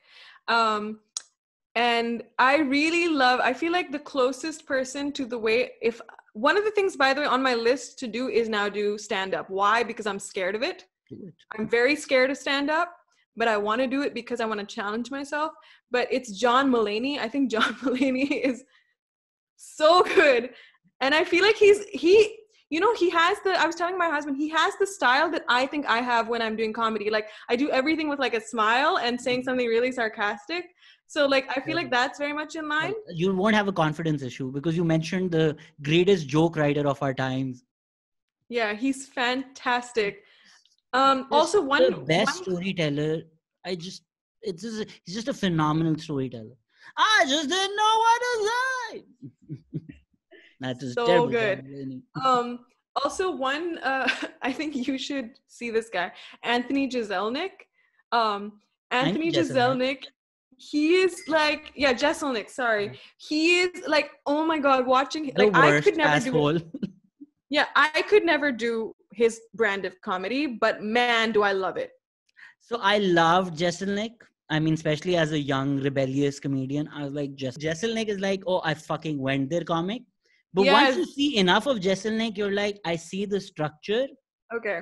And then it's a similar joke structure every time. Yeah, you're the best out of anybody who does that joke structure. Yeah. More or less, the joke structure is the same. Jimmy Carr is great, who actually mixes up the joke structure. Who? Jimmy Carr. He's British. Okay. And like one of my favorite Jimmy Carr jokes, so problematic, but it's like, due to an investment in mosquito nets in Africa, we've managed to save millions of mosquitoes from needlessly dying of AIDS every year. Like, oh Lord. Jimmy Carr, fuck. Yeah. No, Yeah, I'm very curious, like I said, because the more I do the storytelling, like I think what I'd like to work towards is doing like a one-woman show where it's like a storytelling. Like I could see myself doing like a Netflix special, which is like literally me telling you a story that's funny but also has like some serious shit going on, you know. Might like Neil Brennan. Who? Neil Brennan, he's the co-creator of Chappelle Show. He did a special called Three Mics. Oh. So there are three mics. One of them is for jokes, one of them is for one-liners, and one of them is for real-life painful stories. Wow. Fucking brilliant. Wow. But I'll like look at Nanette has, and काफी मर्दों की सड़ गई है. This isn't stand-up comedy. Nanette has evolved the form itself. I think that is where the form is headed. So if you look at Dave Chappelle, yes, does a lot of problematic jokes. Yeah. At this point, Dave Chappelle is more than a comedian. Dave Chappelle is a prophet. Dave Chappelle can talk about George Floyd for 18 minutes as a stand-up video, which has nothing funny about it and is like the serious introspection about race and police brutality in America. And every single word is riveting. I don't know if you heard, he did an 18 minutes rant on Viacom, I think it's Viacom, owning the Chappelle Show. Okay. He's talking about his own show. It's riveting. 18 minutes, you're just hooked listening to his gripe about somebody else owning something that he's created as an artist. That's beautiful. So that's where I do think the form's headed, that old hacky bit of, hey, we're gonna have a stand-up comedy show. I think that's dead. I also think, I mean, so I love Phoebe Waller-Bridge, who created Fleabag. Does she do stand-up? I haven't seen her stand-up. She doesn't do stand-up. She comes purely from a theater background.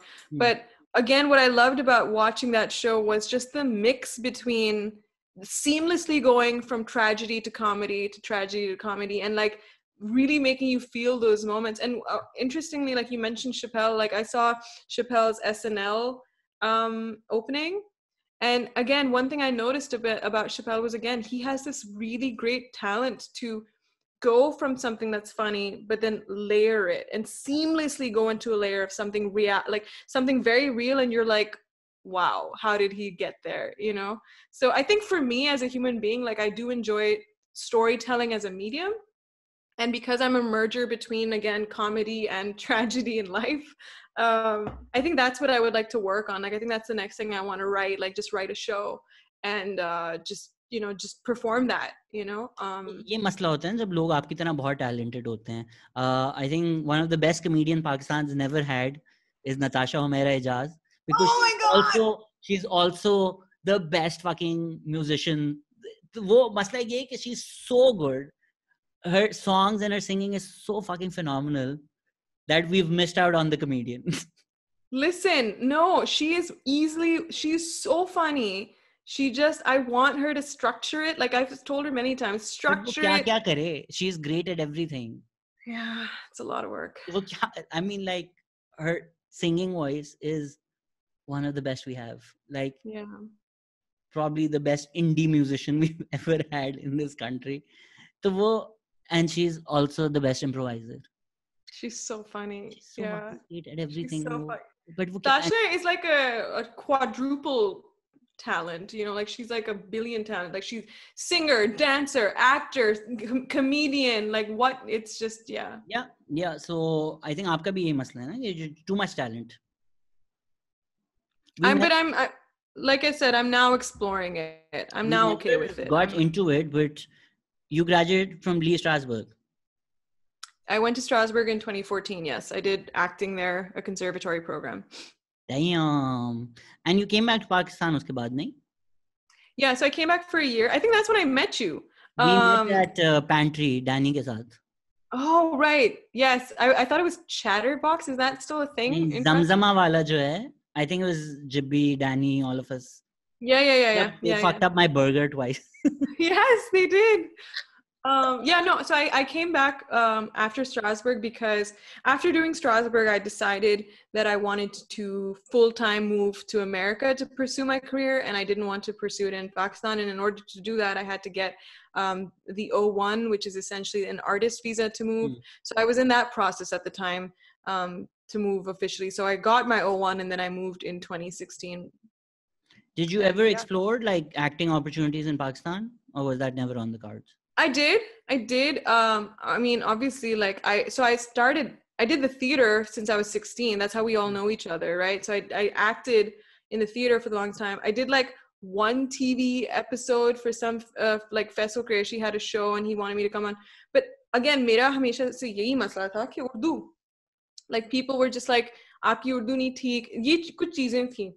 Urdu, uske alawa, although now I'm realizing that doesn't even matter. But आप इस तरह के ना कि 30-40 kilo गिरा दें बस बाल अच्छे हैं गोरी भी हैं लंबी भी हैं शक्ल भी अच्छी आप 40 किलो हाँ 30-40 किलो गिरा दें बस is that what like 2/3 of your body weight? In the beginning I thought like this is insanity, why do I have to lose this much weight? But I went to a film after party once, and I'm not going to name names, but I saw a bunch of these actresses who are huge actresses, and my God, like they're just, their waists are nothing. And I was like, this is the culture. This is the industry. They want you to look a certain way. So yeah, I remember when I was going off to Strasberg, I met this Pakistani TV actor. I will not name him, but मैं Karachi में थी, and he's a friend's cousin or something. So he's like, अच्छा तो आप बाहर जा रही हैं acting पढ़ने? And I was like, जी बिल्कुल वो बचपन से मेरा यही ख्वाहिश था कि मैं, you know. And he's like, acting जो है ना art है, या तो आप में है या नहीं है. अगर आपको एक्टिंग करनी है आप इस तरह के बस मैं कराता हूँ आपको, वो आप ड्रामा में आ जाएं, आप एक्सपीरियंस से सीख लेंगी, लेकिन पढ़ने की कोई ज़रूरत नहीं है. Now here's the thing with that, I would say yes and no, because for me to say that you need training to be in the arts is a completely pompous bullshit thing to say, because we have enough examples of artists, actors, filmmakers who have not spent a day in school. We have the greats, we have the masters who've done that. It's a personal preference. I knew since I was a child that I want to get trained. I had heard of method acting my whole life. मैंने कहा ये method acting क्या है? इसमें क्या है? तो मैंने ढूंढा कि अच्छा, where do you study method acting? And then I came across Lee Strasberg, and I was like, okay, I want to go to this school.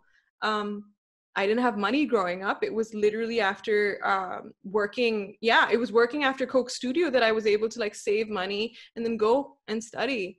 So that's what I did. You know, but if you are an artist that wants training, it's good for you. It just because it exposes you, it's a moment of your life where you channel everything else out. You just focus on your craft, and you focus on making the mistakes that you can't always make on screen when you're on a job, right? You won't get another job then, right? If you make that mistake. So school is to teach you the craft, and that's what I went for. I learned the craft of acting, or of specifically method acting, because that's what I wanted to learn. But again, iska ye matlab nahi that I didn't learn from experience when I was doing the theater. Obviously I did. You know, you learn and you create your own system. So I always say it's a yes and no. I always tell people, if you are interested in whatever your craft is, go study it. Please study it, because it's only going to help you. It only helps. Like one of the things I'm going to do now is like I studied improv when I was at Strasberg, and it taught me so much, you know, and it's like now it's like go take an improv class. It only strengthens your craft. It's also important to study different things, right? Improv at Strasberg is very different from improv at UCB. Are you in New York? No, I'm in Philly. Okay, close enough. Which is right next to New York. So Hebi, I think the UCB studio is 46th and 8th. Yeah, I've been to UCB a few times. And getting classes at UCB is so hard because they fill up so fast. Diversity scholarship apply karo. That's the one I got. That's how I'm serious. That's how I got in. So yeah, because otherwise, like I've literally been like, I want to go to UCB, just to like do that. But I think for now, I'm just going to stick with what I have in Philly. Last year, pre-corona, I was in New York City like 4 times a week. Because from Philly, it's a 2-hour bus ride. So मैं वहाँ auditions के लिए जाती थी, classes के लिए जाती थी. So I would just learn my lines in the bus and then go and do it. Give me like a crash course. What are like 5 things you learned at Lee Strasberg which were revelatory? Sense memory, which is the concept that we experience life through our 5 senses. We don't experience life intellectually, we experience life sensorially. And like I said, because I'm a sucker for everything brain chemistry wise, everything that we're saying or doing, our brain is recording. So in order to create the reality of a scene, you don't create it just from understanding intellectually what's happening in the scene. You create the scene by what is happening sensorially in the scene and what you can bring the reality to it. Another thing that I learned at Strasberg that changed the way that I act is shuru mein, matlab, pehle I used to think if I'm reading a character, I'm becoming a character. Yeah. You know, Sarah jo hai, she is a hyper person who has these emotions, blah, blah. So main, usse pehle, if I was doing a play, I'd be like, how do I become Sarah? That's changed for me post Strasberg. Now it's become every character that you ever read, regardless of how different they are from you, there's something about you that's inside that character already. But I'm not an extrovert. I'm an introvert. But there are times in your life as an introvert where you feel free and loud and open, even if it is in the privacy of your home, right? So now with method acting, or with Strasberg in particularly, like, it's about bringing yourself to the character. Why is that important? Because if you bring the yourself, then you're bringing reality to the character. You're not concocting it. Then you're not creating it out of like, she's an anxious person. No, I'm bringing my anxiety to the scene, right? And then it becomes organic and real. The third thing that I'm going to say that really changed my perspective, which it sounds very obvious, but never. I used to be told all the time, Irma Sandre, she taught me, she was like in her 80s. She's like one of the few people that trained with Lee Strasberg. She acted with Al Pacino. You know, she was a great, and she passed away a few years ago. So I was very fortunate to have trained with her. She would always tell me, don't go for the emotion, go for the reality. Don't go for the emotion, go for the reality. And like, well, go for the don't go for the emotion. Because when we read that the scene says that this person is upset, we go like, okay, I have to be upset now. The scene is demanding being upset. But if I want to be upset and I'm going off of it intellectually, then I'm just going to pretend to be upset. And, you know, see, a lot of actors fake it till they make it, right? They'll fake it, and they'll fake it really well, but you will know, like, will know, is it coming from a real place or not? So again, don't go for the emotion, go for the reality. And when you go for the reality, the emotion comes out naturally. One of the techniques we have is bringing in animate or inanimate objects into a scene. So I often, you know, when I've taught this to students as well, I've often told them that, like, let's say my character is experiencing an abortion, or she's a miscarriage, right? And she's experiencing loss. Now, I've never had a miscarriage in life, so how can I do that, right? If it's about reality. Yeah, but you've experienced loss. You've experienced loss in some shape or form. So how do I bring my feeling of loss, right? I will bring in, as an example, even though the rule is you never tell people what you're bringing in because it's deeply personal, you know, but often I'll just bring in my father. My father passed away, right? Now, if I bring him in intellectually and I'm thinking about him, kuch nahi hoga. I can talk about my dad dying till the end of time, right? Because it's fact.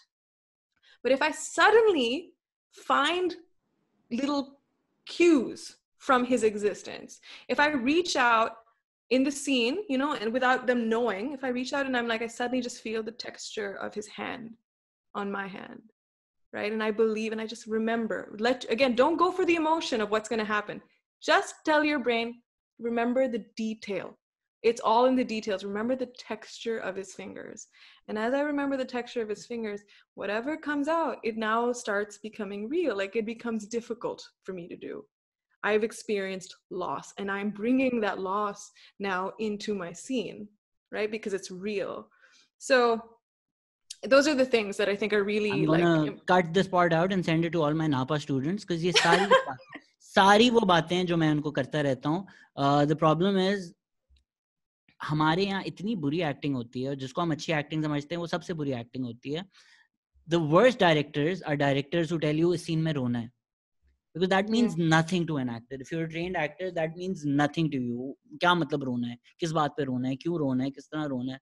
And Lee Strasberg, which obviously historically was the group theater, which historically वो Stanislavski, the method of physical action वो यही है कि भाई आप given circumstances history लेके वहाँ पहुँचे, उसके बाद जो होगा वो होगा. If you're truly there and obviously जो सबसे famous examples हैं उसकी वजह से हमारे थोड़े misnomers भी हैं कि डैनियल डे लुइस तो कहता है सब सेट पे उसको लिंकन बोल रहे हैं. डैनियल डे लुइस मर चुका है, अब सिर्फ लिंकन जिंदा है. No, you meet the character. That's not method acting. There's a very common misconception that you have to that's method acting, that they're always, that's not what it is at all actually. The reason Hamlet is interesting is because every single person brings something else to Hamlet. The reason you can watch Hamlet 70 times and find something else is because yes, the writing is so good कि आपको हर दफा कुछ नया मिल जाता है, but every single actor brings something to it. Andrew Scott's Hamlet is nothing like Benedict's and Hamlet. Absolutely. And one of the concepts that I really like, it's a Russian word from the Moscow Art Theater, which is parishivanie, and parishivanie basically means re-experiencing life. मेरी cousin का नाम लग रहा है, वो parishivanie. I know parishivanie. Yeah, I know. Yeah, so it literally means re-experiencing life, and that is the craft of acting, where it's you're re-experiencing something and making it real. So I always find it really fascinating, and it's really changed how I act or how I view acting as a medium. It's a beautiful thing. It's just, you know, there's a lot of conversations around it. Like you have to, especially in training and in school, if you're asking students again to re-experience something, then, you know, you're asking for a certain level of vulnerability, and then you hear about actors going too far off, right? And hurting themselves because they're living out a previous trauma. So that's where the training comes in, when you need to know when to turn it off, snap out, turn it off, snap out, give yourself something out, you know, to get out of it. And that takes time, and it's, again, practice, you know. I recently started watching Marvelous Mr. Maisel, and it's a marvelous scene hai. I forgot his name, Gavin something, the painter, who paints something which is so beautiful that Pollock was like, this is the most beautiful thing I've ever seen. And then Mr. Maisel looks at it and is like, why don't you sell it? And he's like, what if we only have a certain amount of hurt or emotions in us, and everything that I had, all of my being, I've put into this painting, and I have nothing left. I'm like, fuck यार, यही होता है कि कभी-कभी जब आप कोई theater play करें, you leave so much on the table that when you come back home, there's like कुछ बचा नहीं है. तो यहाँ मैं अपनी एक मदद करवा लेता हूँ इस podcast के जरिए, since you said a lot of things that my therapist also says, help me with this. I used to do so many plays. I used to act so much. Then I went, did my master's in theater. And for the past 5 years, I've been intellectualizing things so much. I've been in my head so much. पहले साल तो ये मसला था that everybody was like, oh, Shadad just come back after doing his master's in theater. What the fuck will he do? Oh my God, so what will Shadad do next? उसमें मेरी, I couldn't get that monkey off my back because I was like, fuck, pressure. People already know me as a comedian. Shit, book tickets लेंगे, shit होगा. That part खत्म हो गया because eventually the buzz died. They're like, ये कुछ नहीं करेगा, उल्लू का पट्टा. But still, I intellectualize things so much that I can't get out of my head anymore. And I just feel like it's just, I'm intellectualizing it all, and I need to let all of that go. Any tips? I mean, I think I did that for a lot of my life. You know, I would say like I'm a late bloomer because for the longest time, I was, my artistic integrity was too much, right? My artistic integrity about, I will only create if it is this, you know, or it has to be that good, otherwise, nah. And I spent many years doing that. And I just, like I said, I reached a point in my life where it was, I know it's very cliche, but it was really just the thought of one's own mortality, about the idea that I have a limited amount of time, and I'm not relieving all of this that's in my mind and all these stories that I have to tell. When I was a kid, I remember, again, my Urdu is always a problem, but when I was in Urdu class, I remember there was a poem. You know how वो एक एक नहीं करते थे कि अच्छा आप दो पढ़ें, दो शेर, and करते करते it reaches you at some point. I don't even remember what poem it was or who the shair was. I just remember the tashri, right? And it was that when the poet basically said that when they die and they're waiting for the angels to come and talk to them, the angels, you know, will, I think God appears and says कि मैंने तुम्हें इतनी मतलब capabilities दी हैं, तुमने उनका क्या किया है, right? And that really stuck with me as a kid, that if I have all these ideas and thoughts, you know, if I have a thought, if I want to sing, I should sing. And I'm like, I don't want to be 80 and think that I never explored those things. It wasn't, I'm removing the pressure of it being good, right? Gibran actually says this all the time to me, because obviously I'm self-critical as an artist. Never let, you know, great be the enemy of good, right? Like we need to make peace with something just being good, you know, and not making all these waves. And one of the most surprising things about my content, or when I've been, you know, as a storyteller, when I've written things and done things, is I've been surprised by the moment I've released it, it's done a lot better than I thought it would. You know, because we are the ones, it's in our heads, right? We're the one who are overthinking, over-intellectualizing, like, am I talking about this? Am I talking about that? People, the audience is going to receive it in any way they want to. And I've been really fortunate that a lot of things that I've said or done have been really successful because I've just let it go. And critique, it's something that we teach in film as well. Critique is an essential part of the creation process. Feedback is an essential part. You have to understand that you create, you've done the mehnat of creating and letting your soul out, but you've also gone through the technical aspects of creating, right?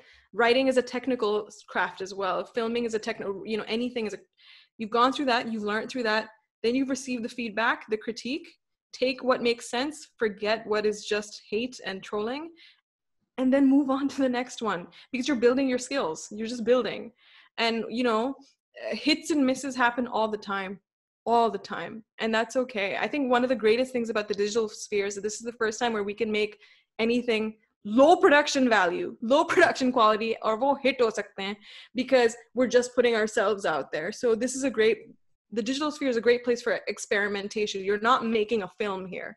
Do you understand? You're not. It's not about hits.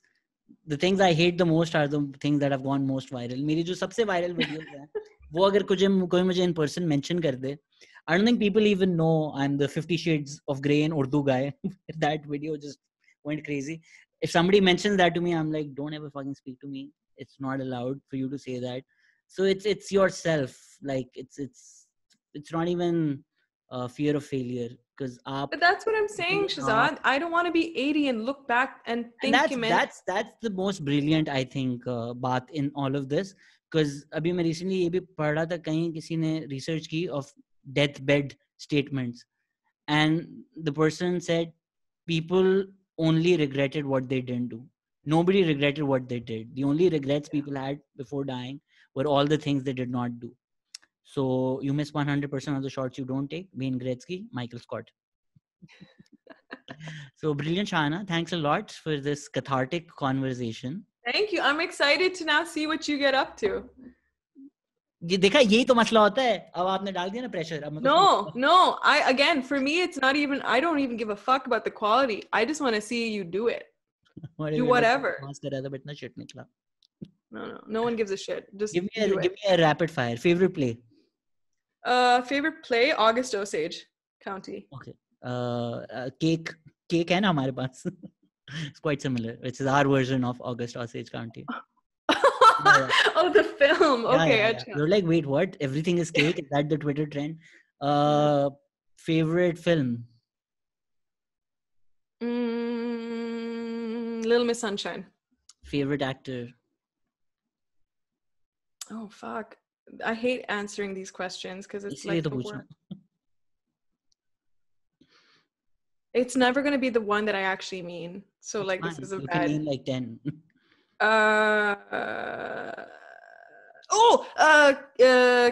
Kang Ho Sang. He's a South Korean cinema actor. Fantastic. Is he in Parasite? Because that I think is the best. Yes, he's the main guy. Oh, I think he's the dad. I think Parasite is the greatest film that's ever been made. I know recency bias hai thoda, but every frame of that movie is a story. I've seen a lot of South Korean cinema, and I will tell you that Parasite isn't even the best of Joon-ho Bong's career. It isn't even the best. What's his best movie? Memories of Murder, I think. Or wait, let me. You think that's better than Parasite? I thought Memories of Murder was really great. Wait, let me see Juno Bong. It's एक तो वो है the giant pig वाली. There's the train one, Snowpiercer, Okja. Yeah, I love Memories of Murder. Mother was really great. Okja was really great. Okja was not bad. Yeah, I think Memories was of even Murder better is than fantastic. I think Memories of Murder is really, really very good. Favorite Pakistani actor? Are we going with male? Is this a, Actor is gender neutral, yaar. Okay, I love Nimra Butcha. I think she's really cool. Yeah, I love Nimra Butcha. She's great. She knows it. Cool. Thanks a lot, Shahana. Hope this was fun for you. Yeah, it was great. It was great. I love how, like, for me, like, the sun, did you notice?